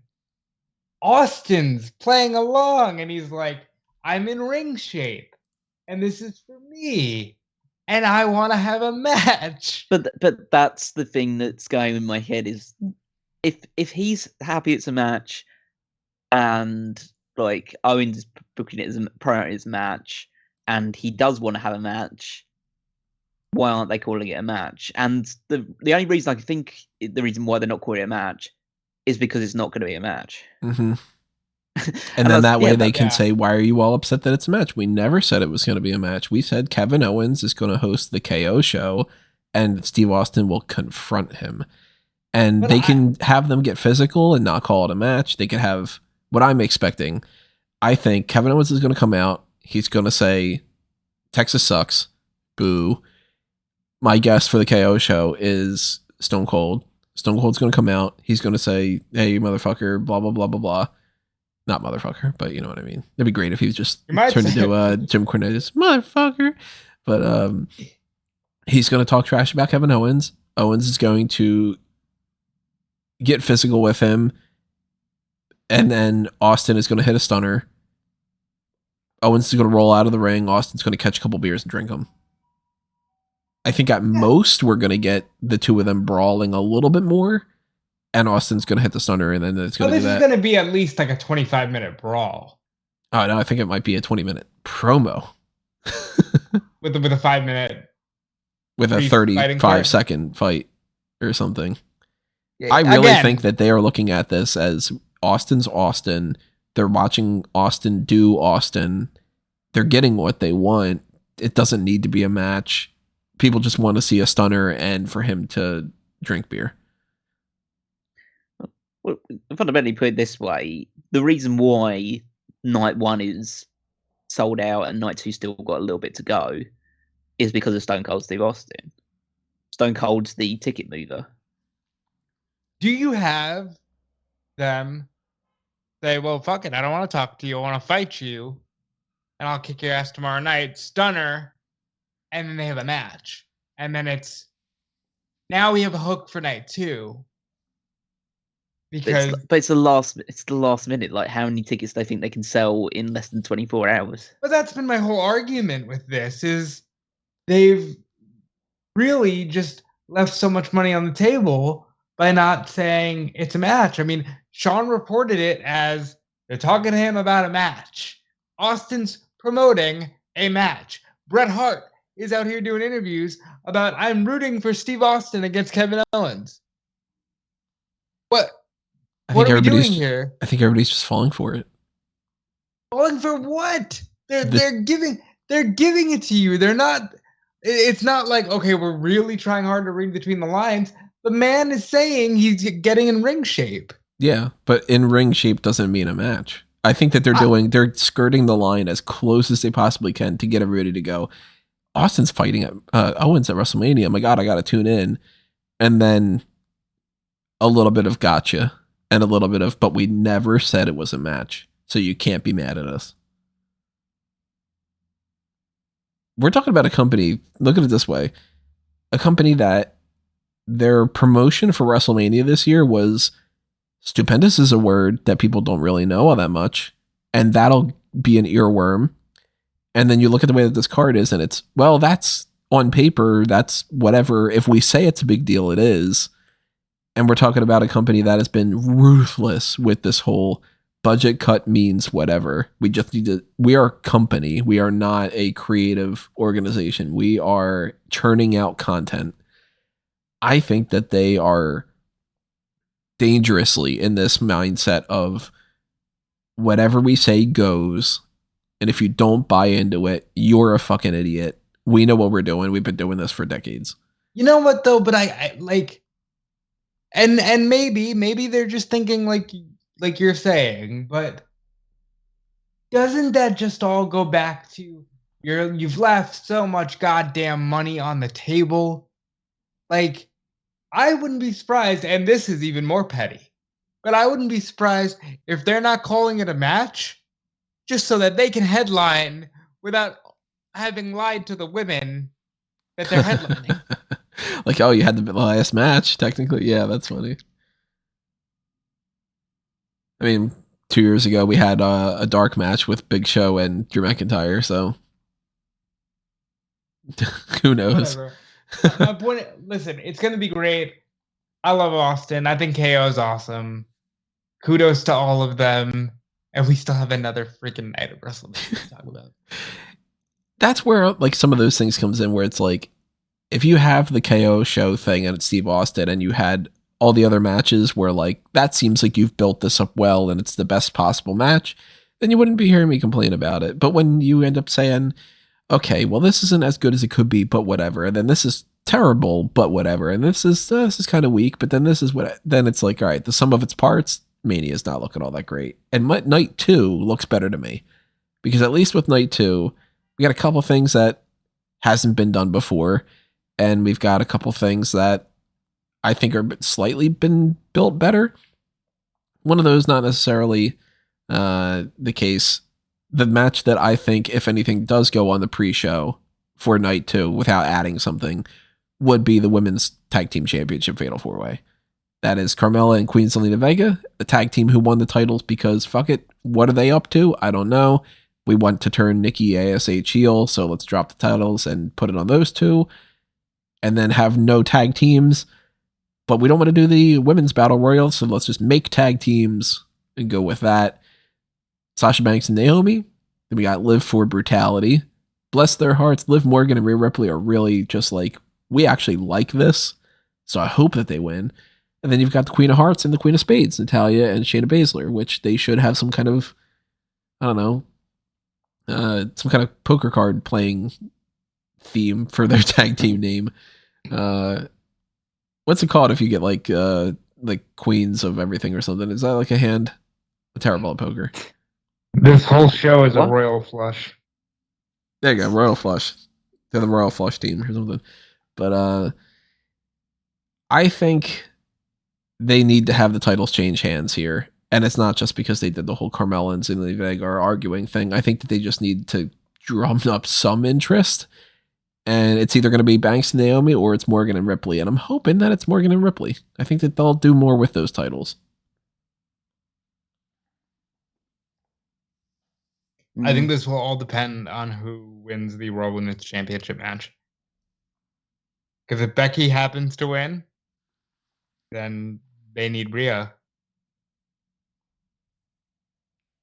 It's hard to get super excited for this, considering the build and the fact that it's for titles that nobody cares about. But at least you're going to get to see Sasha Banks and Naomi against Rhea Ripley and Liv Morgan portions of this match, so that'll be the best part of it. And Baszler get involved. Titles should change hands. They've done nothing to really protect Zelina and Carmella going into this, so I don't see why it wouldn't change.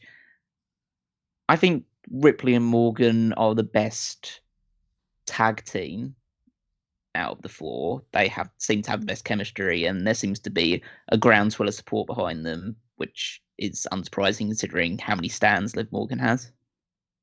But it's hard to really look past Sasha Banks and Naomi just because Sasha's a big deal, and it's kind of bad that it's bad for both of them considering what they were doing prior to what Sasha was doing last year at WrestleMania and what Naomi's been doing for the past X number of months with Sonya Deville, that they're just thrown together and put into this tag team match when they both probably could be doing something more memorable. But neither here nor there, I think that they will probably go with Banks and Naomi to win just because they're the bigger names. This comes down to who gets the bigger pop. I think Banks and Naomi get the bigger pop. Personally, I think Morgan and Ripley should win just because I think it's time for Morgan to win something. But I think Banks and Naomi are the safer bet. But it's hard for me to really cheer this on because it's like these belts don't mean anything, you know? I'll also say that I think I think Ripley is going with Belair moving forward for the title. So I think she should. Yeah, definitely. I mean, they've been building that up anyway because they've had like this test of strength thing during that Elimination Chamber thing and all this other stuff. So those two have been trying to one up each other. So I don't know whether Ripley will go full heel for that rivalry, but I think they're going to feud over the championship, at least in the short term afterwards. So, and there doesn't seem to be any real direction for Sasha and Naomi immediately out of WrestleMania. The only option would be that Sasha goes after Ronda. But I don't see that happening straight away. I think they'd save that for SummerSlam or something. So, yeah, have Sasha and Naomi hold the tag titles until then. You mean to tell me that you don't think that they're going to go with Bianca Belair? Can she hit the KOD on Doudrop? Well, that is really stuck in your craw, huh? Fuck that, man. They'll have a title match sometime. They'll have the title match probably before the one before SummerSlam will be Doudrop against Belair. I just love that Tony brings that up every time. Because they did it like 6 times, and each time they're like, can it happen? Oh my God, I can't believe she did it. And it's like, yeah, she did it fucking last week. God damn it. Like, we don't all have short-term memory loss going on here. What is happening? It just reminds me of the thing with that footage of Michael Cole saying, I swear to God, I've never seen Batista do the thing. Yeah. And it's like, yeah, you did. Like, I just hate that so much. So I'm hoping that it's Morgan and Ripley. Banks and Naomi are the safer bet. Poor Natty and Shayna, they're just like, they're not winning. And, well, last year, wasn't it Natty and Tamina that won the Fatal 4-Way to go against Baszler and Jax? Like, yeah, you never know. Never say never. Even though it was like abundantly clear that it shouldn't have been, it should have been the Riot Squad. Yeah, but yeah, I mean, this match ultimately is 4 titles that don't matter. That's why they didn't have a single tag team in the division other than the champions, which aren't even a real tag team. And then they were like, scramble. Okay, well, this one and that one, that one and that one. It's so weird to me that they had Nikki ASH and Doudrop together and they didn't put them in the match as well. And that they didn't have like Xia Li and Aaliyah, who were like, Xia Li went to help out Aaliyah, and it was like, you just ignore them too. And like, if you're going to have a clusterfuck, just throw more people in there. It's already a clusterfuck. Just do it, you know? So I think it's kind of weird. You got freaking Nikki Bella being like, the Bella, you never know, never say never. Anything can happen in WWE. And I'm like, good, there's 4 days left. Wait, are you really still teasing that you might wrestle at WrestleMania? Well, she still thinks Vader's going to be in the Hall of Fame, so, you know, that's a different story. You think she's realized it by now? You think somebody's told her? Yeah, I think the whole world has. And then that she's just kind of like, fuck, how do I address that? You know? Anyway, let's move on here. Here's a match that has maybe even the weakest build of them all. As far as just this is happening because that Omos is going and beating up a bunch of people here and there, and he's just like, I'm dominating. I need to fight somebody. And Lashley comes out, doesn't say a word, just eventually knocks him down with a shoulder block, and they point at the sign. This is awesome. I love this. Really? This is as pro wrestling as it gets. Big guy faces bigger guy. Who's gonna win? You don't need more than what they gave you. Like, I'm gonna say this. It's not as good as Raw is making it out. But I thought the build for this is better than the Edge and AJ Styles build. So, I might have to agree with him. Because this is appropriate to their characters. I'm dominating. Okay, Lashley was away with injury, but he's the dominator. Put him in the match. That's as old school WWE as it gets. The part of me that writes out fantasy booking and stuff and just goes, man, if you spent 5 minutes thinking of something you could do better, just makes me go, that's it. You just go and you have them knock them down on the week before Mania. I mean, yeah, say what you will about Omos's matches and Omos's ability, which is definitely not great, and he's just been beating up jobbers. All you have to do is have Bobby Lashley come out, knock him down after he hasn't been knocked down basically his entire WWE career, and now Lashley is a huge baby face, and everyone wants to see him beat up Omos. Frankly, it's just it is genius in its simplicity. If they'd have actually tried to give this a build, it would be way worse and way less engaging than it actually is. To be fair, I never would have booked this match to begin with. Are you really? I would have. Yeah. Yeah. Because this is what you're going to do. You're going to have almost beat up Lashley for a bit, then Lashley's going to slam him.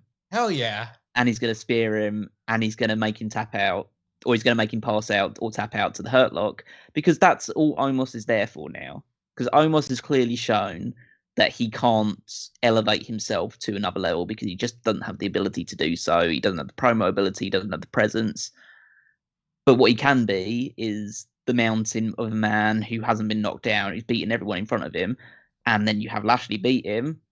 And now Lashley doesn't need to be positioned as a main eventer, but it makes him a babyface main eventer.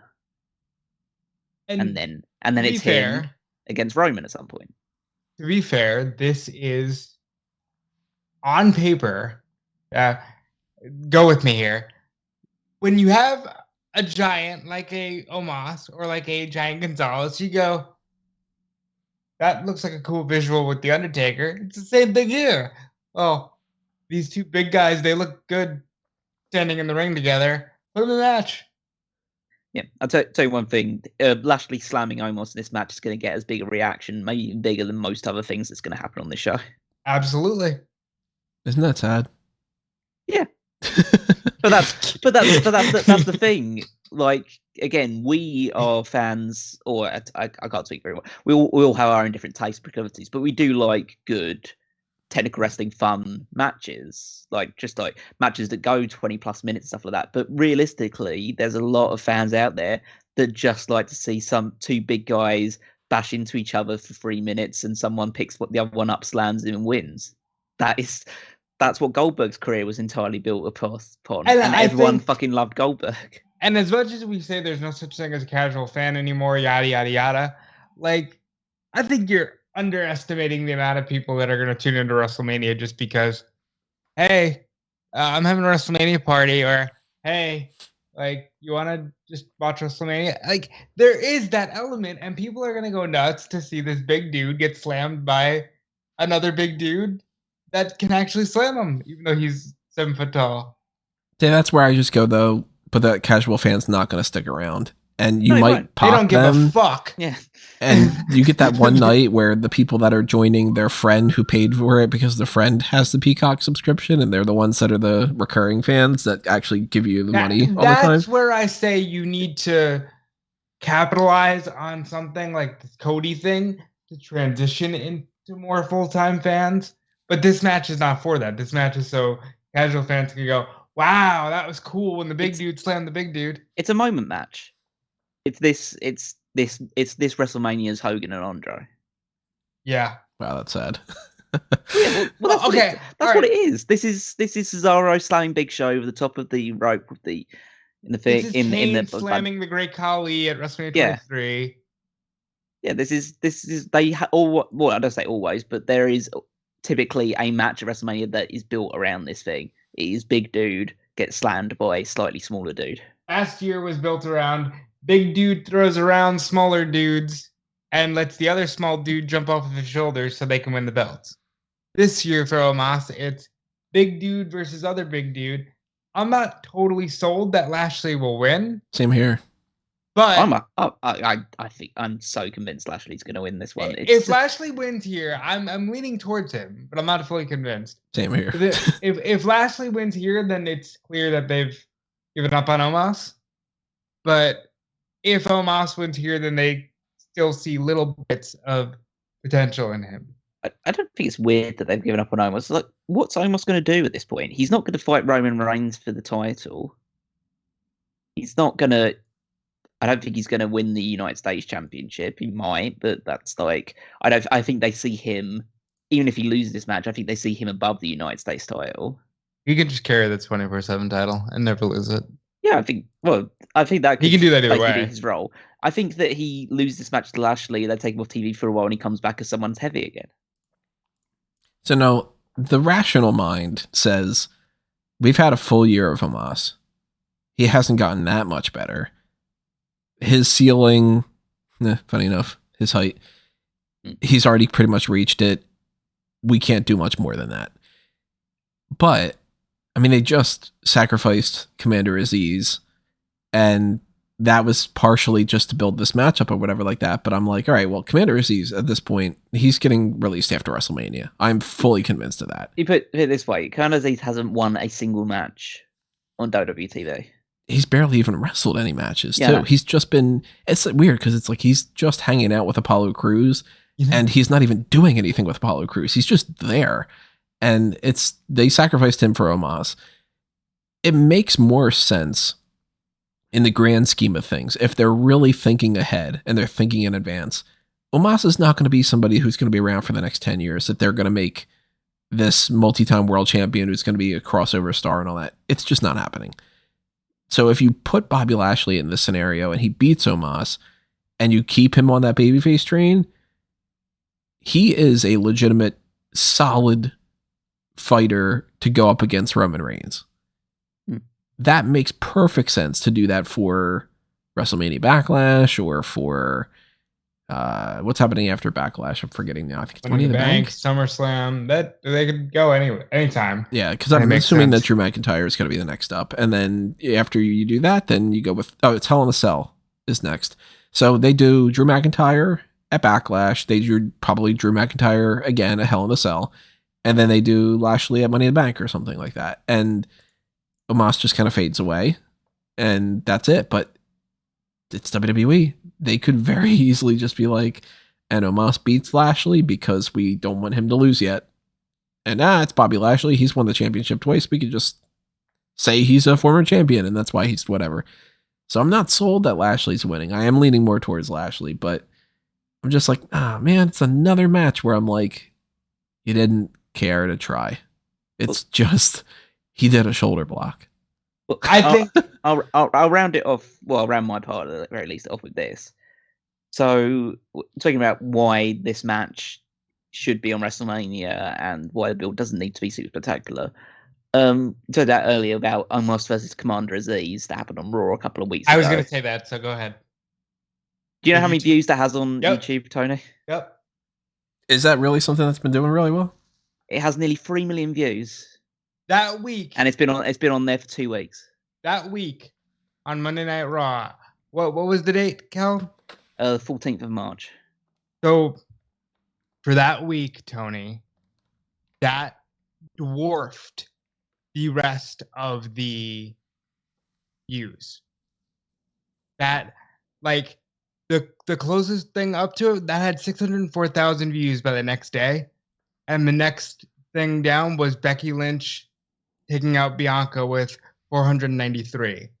There were like Rollins was even lower than that with 465. Like that match was viewed immediately by more people as casual people. That's what I was getting at when I said people care about this match. So about the handicap match from the previous week, that's at 1.4 million views. Like he's a draw. He's a YouTube draw because he is huge. He's big. So again, you might look at that and think like, wow, what a sad state of affairs. And I would tend to agree, but you can't argue with numbers, unfortunately. Now, see, I'd be more willing to give that the benefit of the doubt and to say then that's okay to just half-ass it if there wasn't two other things on my mind, which is if you can do something better and not half-ass it, you owe it to yourself and the fans to not half-ass it, no matter what it is. Just like, yeah, we really literally, we're at 2 hours almost for this podcast. I want to make sure that we give you guys a full breakdown. We could have very easily just went like Bobby Lashley versus Omos. Who do you think's going to win? Okay, Lashley's probably going to win. Yeah, okay, whatever. AJ Styles versus Edge. Some people do that, and that's it. And I'm like, that's not good enough. I don't like that. So part of me is like, you could have done better for this. So you should have. But then the other argument for me is you can't use that argument for everything. And with the overall state of this WrestleMania card, I just go, I can't make an excuse for 11 out of 13 matches or something and just be like, yeah, but the Roman thing is something that's been years in the making. So I'm going to complain about that too in some ways. But like, I can't go, well, you know, they half-assed this one and that one and that one and that one and that one and that one and that one and that one and that one and that one and that one. And then be like, fuck, man, like, okay, well then the sum of its parts is None of it matters. If you go to a buffet, to use my food analogies that I always do, and all of the food is meh, you don't go back to the buffet. It doesn't matter how much you're getting. Quantity doesn't mean quality all the time. My argument for this particular match would be, even if I had a month, I don't know how much more I would do, because the beauty is he knocked him down. Now we got to fight. I mean, more so, I think that they should have just done something better with both of them. So the whole card should be rearranged. If you go back to Royal Rumble or whatever podcast we did, I'm pretty sure either myself or Callum said, well, if Roman's fighting Lesnar, then Lashley's going to defend against Omos, isn't he? Like, it's there. The mindset of the match is there. It's just, now it's for not a title, so they can do it even quicker. This is definitely going to be quick. I can't expect this being some 15-minute match, you know. We spent a million times longer talking about it than it actually will happen. Yeah. Yeah. By far. Well, right now I'm leaning towards Lashley winning. I think we're all in the same boat. Yeah. Now, you were saying that you like the build of this better than AJ Styles versus Edge, and I can't quite disagree with you, but I will say at least Edge turned heel.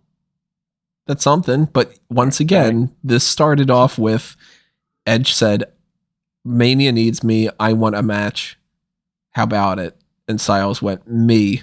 That works. But again, the problem is that they did this with too many things. Exactly. Yeah. If they just said dream match, AJ Styles versus Edge, and that's the only one of those scenarios, then I go, look, they kind of half-assed it, but at the same time, cool. I want to see the match. Because I think it worked. Like, it worked for Kevin. It works for Edge. For Edge to go, no, WrestleMania needs me. I'm looking to steal the show. Of course, AJ goes, me, steal the show with me. Do I think that the heel turn was perfect? No, but I'll give him credit. At least he's like, I'm going to be a heel. I'm going to be a heel. You're going to not pop for me whatsoever.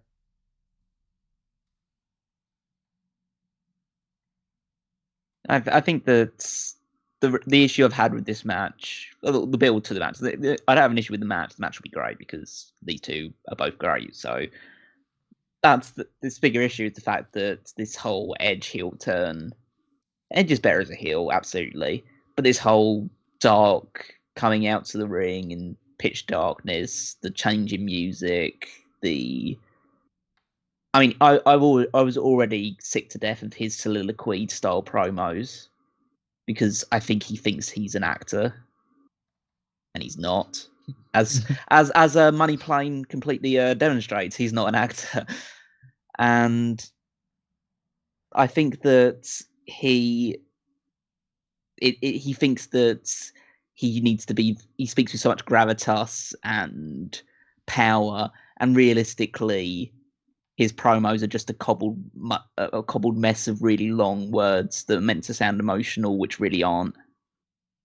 And the whole build to this has been Edge hit AJ Styles with Concerto. AJ went away for a while. AJ came back, had a match with Austin Theory. Who was it? Actually, it was Seth. Yeah, he had a match with Seth that Edge interfered in. And then they had a backstage promo last week. It's like, okay. So why hasn't AJ come out and beat the shit out of Edge after Edge basically tried to end his career? So my gripe with this is I feel like this is too Monday Night Messiah Rollins, where it's just, I have seen the light and I'm thinking on a higher brain pattern, and like I don't think he needed that. I think he needed the heel turn because the sympathy babyface had kind of run its course. But for him to go the full, all you people, haha, like it's too weird. Heel, like, mega heel from a blockbuster movie kind of thing, and I'm just not feeling that for him. I'm hoping that the bell rings and that it doesn't, like what they did with Bianca and Sasha last year, where the bell rings and it just doesn't matter, because they can have a great match. That's all we want. It is funny how WWE, after all these years, still thinks that you have to just be like, well, you're a heel, so you need to tell the fans to fuck off. Because it's like, you've seen so many characters come and go, and you've seen this act God knows how many millions of times. Why can't you just have somebody have some layers to them? And just, he does that to AJ Styles, and he comes out, and it's just like, if anything, you do it reactive, and you have him be like, why are you booing me? If I did this to anybody else, he'd be cheering me. What the hell? Anyway, I'm going to beat the shit out of Styles at Mania and whatever, and let people just boo if they want to boo. Why do you have to do the whole, and also, I don't like any of you? It's like, I really think that WWE, I mean, they've been doing this for years, so it's not anything surprising, but I really think that they were just kind of like, we need to play to the lowest common denominator because people are dumb. And if we tell them something's good, they're going to think it's good. If we tell them to forget something, then they're not going to remember it. And if we use the word stupendous, they're going to go nuts because nobody knows what that means. And they're not going to understand that the guy's a heel now unless he says, boo all of you. So I'm disappointed in the Edge heel turn because he could have been so much better. But I am at least interested that they bothered to turn him heel. I'm just at a point where I'm just waiting for the match and knowing the match that will almost certainly be very good. Might be the best match on the entire night too. So the best match at all to both nights. Oh yeah, it could be the best match overall. Like these two are great, and I have no doubt that it's going to be like first time ever. All this stuff, it's going to work out. I just didn't really enjoy the build up to it, and that's kind of why I'm okay with the Bobby Lashley Omos stuff. Is because if they do actually have time to build something, it doesn't make it any better. Get this. Yeah. It almost makes it worse. I'm almost less excited for this match than I was when AJ first came out. And yeah, we'll see how it goes. I think that and this may be a bit sacrilegious. I'm kind of over Edge now at this point. Kind of like, okay, he's been back for a while. He's not really done anything that I think has been particularly mind blowing since coming back. I'm just okay. He's just a part timer now. I forget when I brought this up. Maybe it was for the Miz stuff. But I was Probably like, was. Does anyone think that Edge's return has just been that feud? Because like he did great shit with Seth in the ring, but the promos for it were wow. He did good shit with Roman. Like he's done okay, but I think this wasn't the comeback that it could have been, and with a lot of names getting released along the way, it sort of felt like, oh man, this comeback doesn't mean or isn't as special as it could have been in a pre-AEW massive release landscape. I mean, I'm still waiting for Edge versus Christian, so, you know. I mean, and there you go. And where's Christian? I think we probably all agree though that I think Edge is winning this. Oh yeah, he definitely needs to win. This is the first of at least 3. I'm definitely thinking this goes to Hell in a Cell. Yeah, I'd say so. Yeah. But yeah, this is a Hell in a Cell match. Yeah, I see it. I don't know if it'll necessarily be 3. I don't know if they'll fight at Backlash, but I do think that they're going to fight at Hell in a Cell. So Edge wins this. Edge loses at Hell in a Cell. Either Styles wins another match in the meantime, or something else happens. I don't fucking know. But hey, speaking of a match, that's you have a match. Vince McMahon goes on Pat McAfee's show and he goes, "You want a match?" So we got Pat McAfee versus Austin Theory because it's like, well, you know, who's going to fight? I don't know. How about Austin Theory? And the feud has basically been Austin Theory going, nah. I will say, though, I'm more interested in this than some other things because we haven't seen Pat McAfee versus Austin Theory a million times like some of the other things. And what we've seen of Pat McAfee's been pretty good. So I don't anticipate it to be a great match, but there's worse. Yeah, I mean, Pat McAfee, whenever he's been in the ring, has always been entertaining. And so I think that this match will be good because he's very athletic and he does some cool stuff. And Austin Theory's, but as far as I think that he's doing actually decent character work and he is very good in the ring as well. So I don't know which way I'm kind of leaning for this one. I think this is one of the matches, maybe even the match where I'm so undecided about who's winning. because I can see benefits on both. Well, I can't see any benefit in having McAfee win other than the fact that it's a babyface winning, and they might think that, oh, it's the celebrity part-time commentator guy. That's fun. We'll have him win. But realistically, the one that stands to benefit the most long-term is Austin Theory. So realistically, he should be the one to win this match. But yeah, it's a coin toss for me. But I think that it'll be fun. Yeah, this should be a fun time. I think we will see McMahon in some capacity here. I think McAfee will win. I think everybody will have a good time. This is the least effective of the outside parties because it's just sort of also your color commentator. And Jerry Lawler had to wait God knows how many years before he got a match at WrestleMania. And this is a lot better than being paired with Michael Cole. So good for McAfee.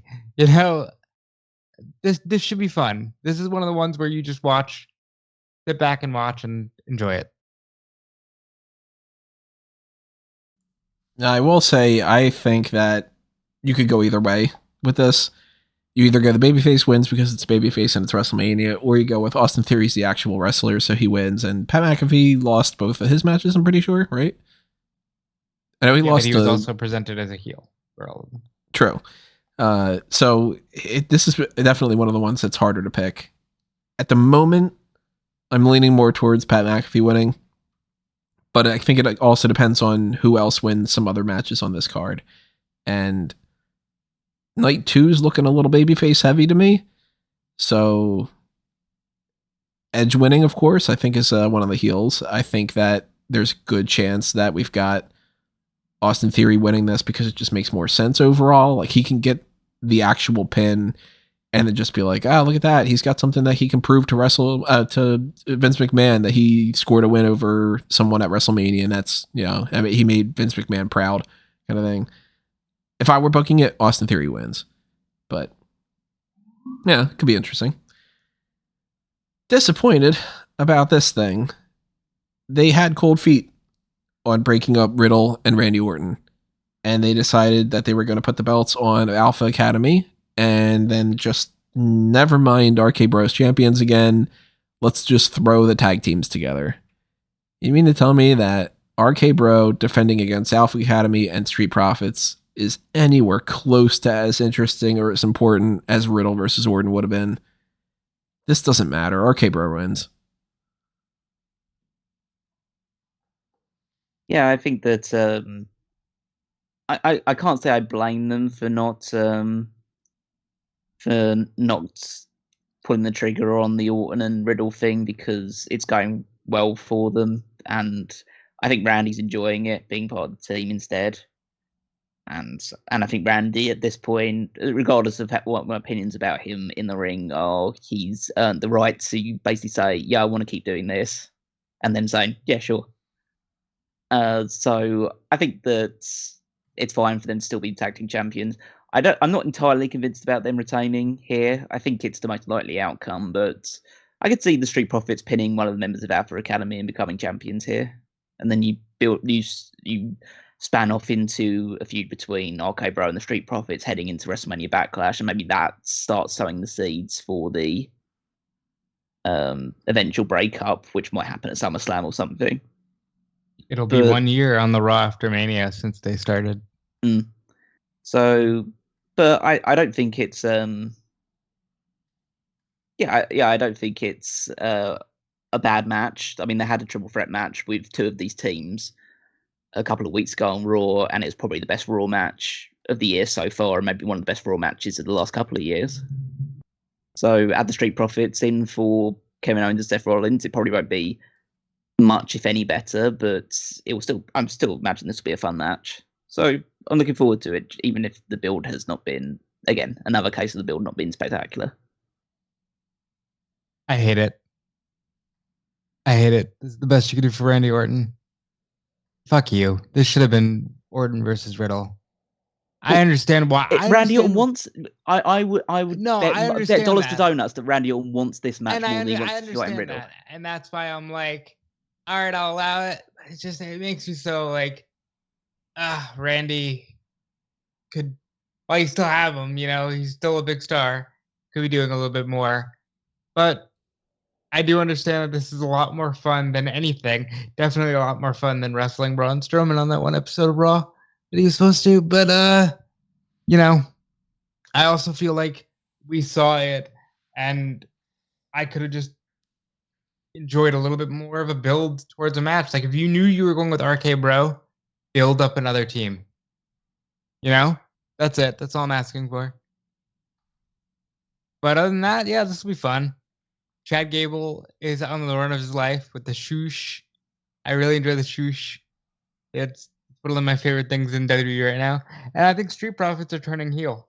I think they might win with some heel tactic because they seem to be bothered by the fact that they haven't been in the title picture in a while.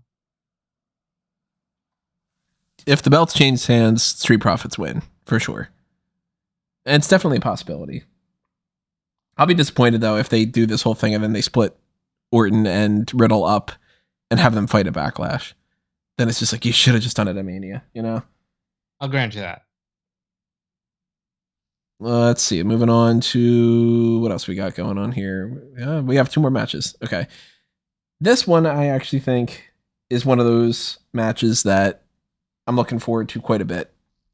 It's anything goes. Sami Zayn versus Johnny Knoxville. Celebrities are something that you take the good, you take the bad, whatever comes along with them. And Knoxville is obviously, he's been around for such a long time that he's a household name in some ways, but Jackass Forever's been out. Already saw it. Talked about it a little bit. And it's not as big of a deal as what it used to be, but it's still something. And I am much, much more interested in this than the Logan Paul match. Mostly because they did the right thing. It's anything goes. You have no disqualification, no countouts. You could have the other people in the Jackass crew get involved. You could do whatever crazy stunts that you have planned, and please plan them out. Don't make this anything goes, and it's just that they beat each other up with kendo sticks, and they hit each other in the back with a steel chair. That would be so incredibly disappointing. Zayn needs to go for a weapon, and Steve-O just sprays him in the face underneath the ring with something, even if it's just silly string. It's probably going to be the whole Wee Man thing under the ring like they did with Hornswoggle. You could do that too. There's so much to play with here. I want people jumping off of things. I want people smacking through tables. I want that cattle prod thing to not have that bad sound effect. I want them to go balls to the wall on this. I'll be disappointed if they don't. Johnny Knoxville has to win. Yeah, but this is fantastic. This should be fantastic. I am shocked at how much this is one of the things across both nights I'm looking forward to. But Knoxville wins in what is hopefully one of the most fun matches on the show. Yeah, credit to Zayn. Zayn's done a fantastic job building this up, and he does fantastic work. He's not as spry in the ring as he was several years ago, but he's making up for that with his character work. Him and Knoxville have been building this up on Twitter and online, as well as on SmackDown. And yeah, the way that Zayn is promising this to be a match where you're going to see things that you've never ever seen in a wrestling ring before, and knowing how batshit crazy Johnny Knoxville is in some of the stuff that he does, I think that there could be some really interesting and innovative spots in this match. And you could see if you get other people from Jackass involved in it as well. Maybe Zayn has a couple of tricks up his sleeve as well. I kind of want them to fight around the arena in places. I want it to start backstage with maybe Zayn is coming out for his coming up from the gorilla position. I want the giant hand. Yeah, that's what I was thinking. He comes up from the gorilla position and he's about to step through the curtain and the giant hand comes back and swings him in the face and he falls down the stairs coming out to the ring. Just as one big embarrassment beforehand. I think that, yeah, this is going to be a lot of fun if they can both go to their full potential. The only thing that I feel is at risk is if WWE try and put a dampener on a lot of the ideas that they have. Yeah, I'd go so far as to say I'd be more disappointed if they don't play around with this to its full potential than I will be if it's not Cody Rhodes. You know, like this, you brought in the Jackass man to do jackass things. You better play around with this as much as you can. It's such an easy, obvious path to go. Just go, okay, well, do stunt stuff. Let's figure out the craziest stuff that we could do as safely as possible. And then you just do it. And then everybody goes nuts and they're happy. So if they botch it, they have nobody to blame but themselves.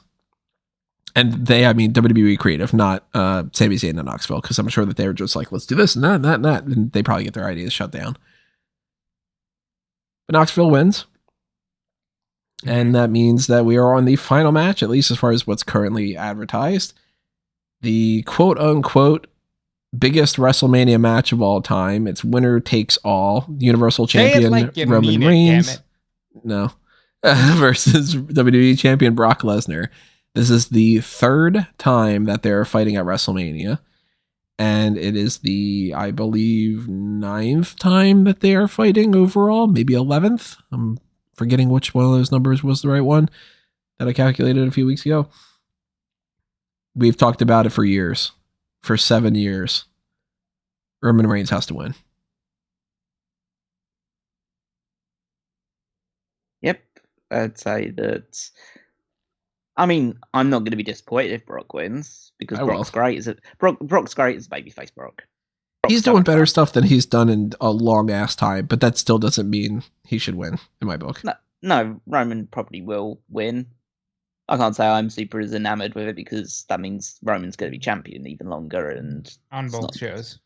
Yeah, and that's not going to be the most fun either. But yeah, it's the likely position. Roman wins, Brock goes away for a while, comes back, building up to SummerSlam, has a match with whoever. But yeah, and Roman carries on. But I have to give kudos where it's due. I think they've built up this match fantastically well. Absolutely. This is the best built match on the show.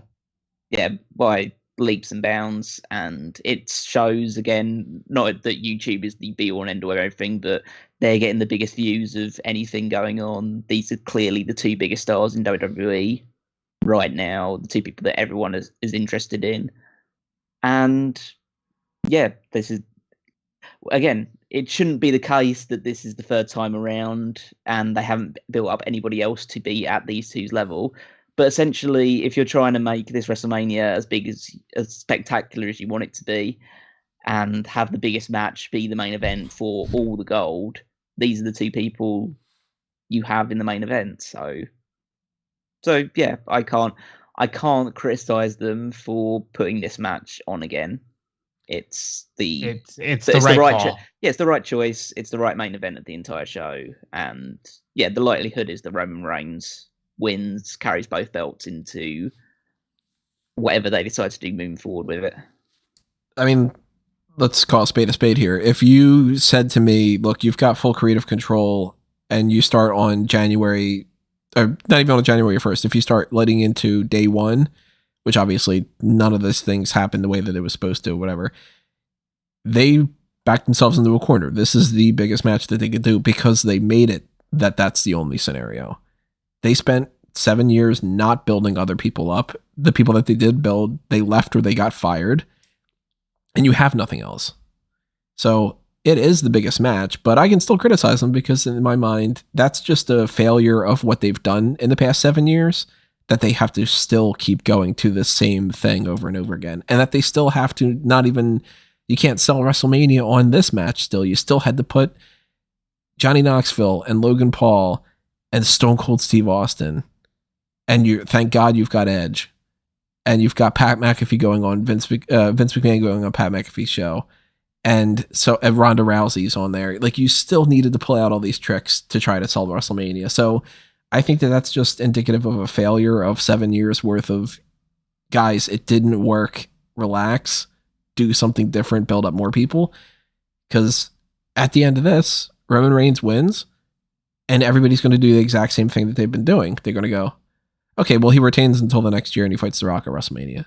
So an entire year's worth of both championships until they split the belts, because they have to split the belts. They are not keeping the belt on Roman for both Raw and SmackDown for an entire year. It's not happening, everybody. Then it's just going to be, okay, well, when do they split the belts? And how do they split the belts? And let's wait until Roman fights The Rock. And I just go like, yeah, on paper, this is the best possible match they could do. And they just put all the eggs in the same basket. Thank God they're not in a situation right now where one of them just got injured, because they would be fucked, like completely fucked. But I'm just like, it came to this. And I hope they never have another match. I hope that this is the end of it. I'd be cool with it being Brock Lesnar's last match, because who else is he going to fight? I think that there's a good chance of that. I don't know how many matches he has on his deal, though. I mean, in answer to that question, who else has he got to fight?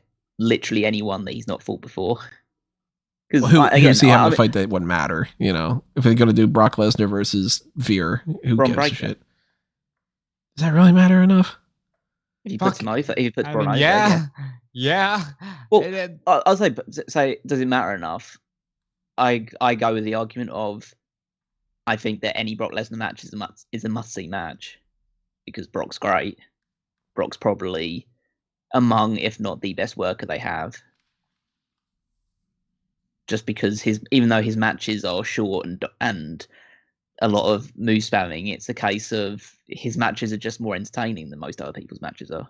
Brock Lesnar is fantastic. I think he's at the peak. The only reason I would say that this might be his last match is because he openly said that he was thinking about the match with Drew being his last match. Yeah, eventually he's got to hang it up.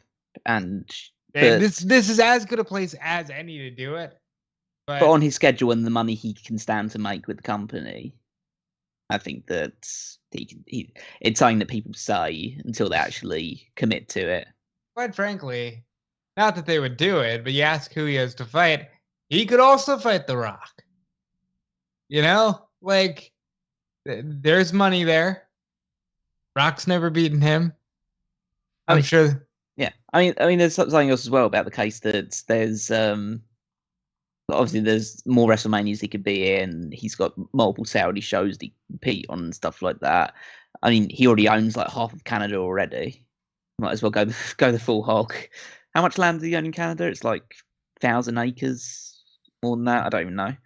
But he knows that what schedule he's on. He knows how long he needs to wrestle matches for. I think these rumors of Brock Lesnar's demise have been greatly exaggerated. He will lose this match almost certainly, but it's a case of he'll be back.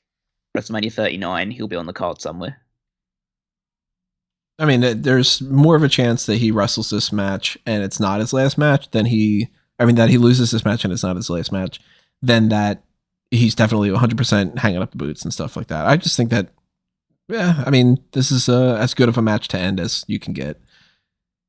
How long do you guys think it's going to go? I don't know, because these without entrances. Yeah, without the entrances, when the bell to bell, like kind of thing, because obviously the entrances are going to take like 2 hours.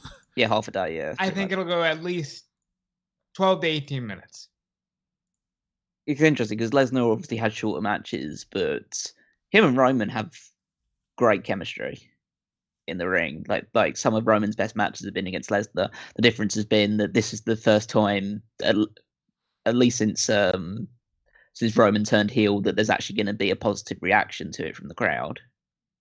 Because 34 was ruined by the fact that Lesnar was the babyface and Lesnar was the heel. Roman was the babyface and Lesnar was the heel, and everyone hated both guys at that point.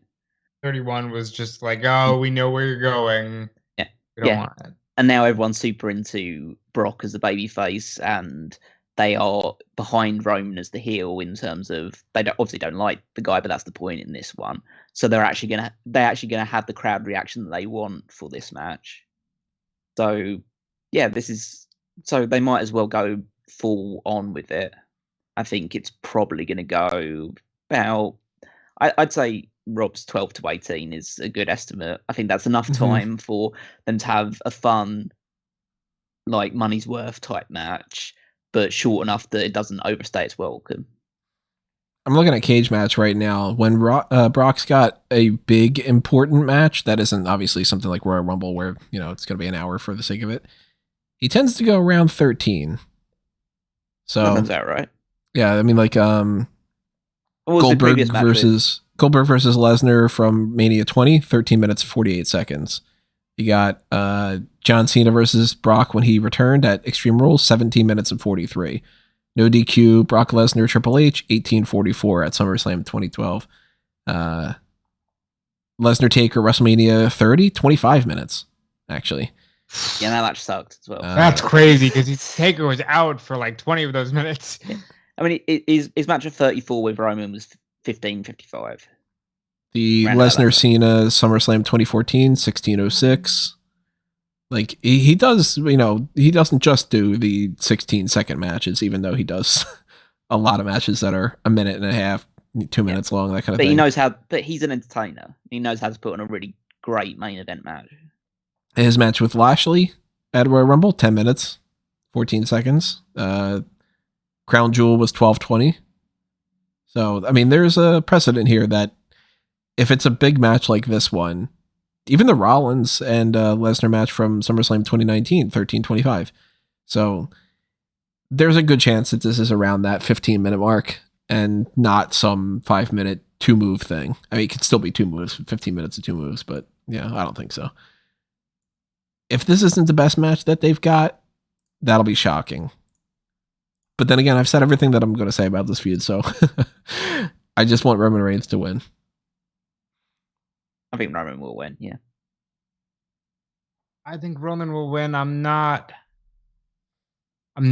sold that we don't end this night with The Rock. So the only other thing I was going to ask was, do you think that we get a Rock stare down? Because I don't think that it's happening. I don't think that, even though I've been willing to accept the fact that they're not going to promote Cody coming into this thing and just hope for the best, that people were just excited enough with the anticipation for it. I don't think they would have The Rock show up unannounced on a WrestleMania show. I mean, they're leaving a lot of money on the table in many different ways, so it's not the strangest thing. I don't think they're really leaving that much money on the table. They pretty much sold out both nights. It's that Bruce Pritchard, but we're giving them added value. That would be added value. But I think it's different when it's the world's most popular actor. Yeah. Well, also, how do you advertise that without spoiling it? That's true.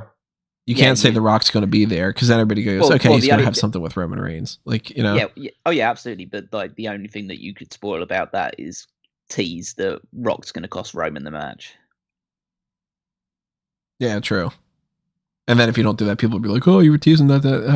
So I think that they're in the best case scenario where they don't get anything out of The Rock showing up other than a moment that they can show on Raw. And they could even have it on Raw. They could just have, oh my God, The Rock just popped up or something. That was going to be my final question is, do you expect a loaded Raw after WrestleMania, or do you think it'll just be meh? For a few years, the Raw after Mania was one of the absolute best shows of the year, where it was like all this crazy stuff happening. The NXT call-ups are happening. These big returns from this person was injured and now they're back after Mania. Correct me if I'm wrong. The last 2 years were shit. Well, one of them had quite big. Well, the last two actually have had quite big excuses. Yeah. But even still, that they didn't do, I think if I remember correctly, that they didn't do anything at all last year. And we were wow, nothing. Not a single tease or something or whatever. I might be forgetting something. If I did, it's at least forgettable. Well, if at the end of the day, they don't give as much consideration to NXT call-ups now. Right. And so I don't see that changing because if anything, there's more people going from the main roster down to NXT than there are people coming up from NXT. So, and I don't see that balance changing anytime soon at the moment. And the other thing is that, well, if the Cody thing does happen, they'll at least have Cody on. Mm-hmm. That is true. And so that's kind of the big thing. That's the only real big thing they need.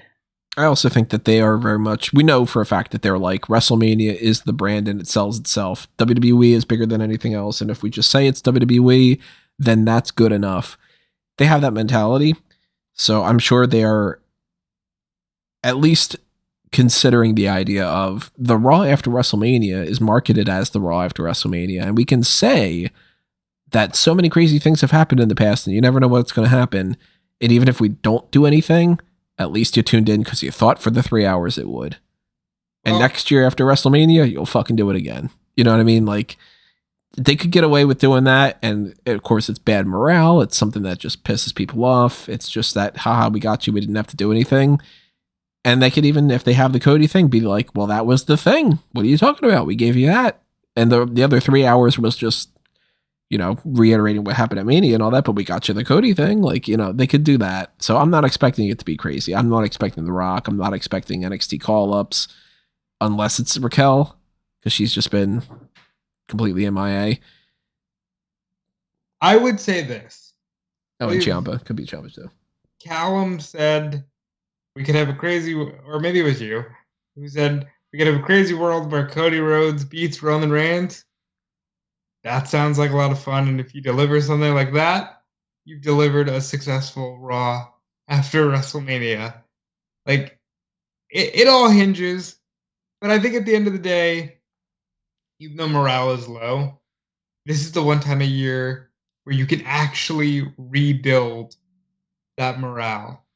You know, you have people's attention. Do something with it. Of course, we're not going to know until it happens. That's going to happen this weekend, Saturday night and Sunday night, starting at, I believe it's 5 p.m. is when the kickoff is, or is it 6? No, I think it's 6. Now I'm thinking about 6 for 2 hours and then 8 to 12. Crazy. So we're in for a long one, especially because we got NXT Stand and Deliver, and then the previous night we've got, if you're watching it, the ROH Supercard show and Rampage and Level Up. Maybe, I don't know. We're going to see if they tape something tonight, possibly. And then we've got the Hall of Fame and we've got SmackDown with those matches and everything. So there's a lot. This weekend's a lot. And then we got Monday Night Raw. So by the time that you're going to be hearing from us next is most likely going to be that Hall of Fame live watch along. I doubt that we're not going to do that and we'll do something else instead. If we do, of course, you'll find out about it when it gets posted up on here and on smarkatmoment.com. So follow us on Facebook and Twitter. Subscribe to the channel if you haven't done that already. And check out smarkatmoment.com for this and everything else that's happening there. Check out everything else that's happening on fanboysanonymous.com as well. Morbius looks like it's going to be a real piece of shit, but I'm not surprised about that whatsoever. So I don't think I'm going to be writing up something or doing a podcast, but I might. Maybe Caroline and I will hop on and do some kind of just running down how awful the movie was type thing or something. Maybe Rob and I will do something down the line. Maybe I'll do something like just a random article. I don't know. But if you go to fanboysanonymous.com, you can find out anything that's happening there. And if you follow me on Facebook and Twitter at Tony Mango, then that's awesome too, because then we can chat it up and you'll see anything else that I do. Rob? Yeah, and you can follow me everywhere at Dude Felice. And just support Fightful Select.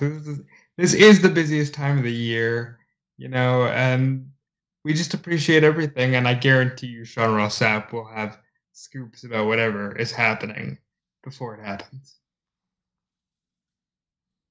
So you can find me on Twitter at Wigmeister14. Check out all the stuff that's going on the Smark website. The Power Rankings is my week-to-week contribution, so check that out. And yeah, this actually is the final Power Rankings of the seasons, as I like to put them. So you'll find out who finished top of the Power Rankings table for the year, who got the most number one positions, all of that stuff, and then reset it for the next year ahead. WrestleMania resets. And one other thing, really the true main event of WrestleMania weekend, is the end of the Fantasy League tournament for 2021-2022, where we're going into it fairly tight, 2 of us at least. And yeah, that's okay. Yeah, as was the case last year, WrestleMania weekend matches, which is matches on Stand and Deliver and WrestleMania's both night 1 and night 2, will be worth double points. just to see whether Tony needs that to get over the line. Last year, I think it was like I was just falling short, and then that ended up pushing me over, right? Yeah. It was the final match, yeah. It won the final match, yeah. It'd be great if that happens again. So we'll see how that goes. I'm going in with a 30-point advantage over Tony, so it really is down to the wire at this point between us two. And Rob does have Roman Reigns, so with double points, that could, if he does win both titles, that could be something that catches up some ground with him. Yeah, 2 titles in the main event of the night. Yeah. Oh, that's it's a lot to stack up. Yeah. So yeah, I think it is still kind of all to play for, depending on what the results are. So stay tuned for that. I'll reveal on night 2 of WrestleMania on our post show who has won the Fantasy League for this year, and then we'll see what we decide to do with it for the year going for the next year and any other time going forward. But make sure you check it out. All right, everybody. Thank you for tuning in for a 2.5-hour edition of this. WrestleMania predictions is always the longest prediction thing of any year because it's just the longest show. But drop your comments below. Tell us your thoughts on what's happening here. What are you into? What are you not into? What's going to happen? Who's going to win? Who's going to lose? All the other kind of good stuff that goes along with that. And stay tuned to smarkoutmoment.com for the coverage of all these things happening over the next few days. We hope that you enjoy it. Chat it up in the Mega Maniacs Facebook group and chat it up in our live podcasts that we're going to be heading your way. And anything else that's happening, we'll see you when we see everybody. But for now, this has been another Smark Out moment, and we're being counted out.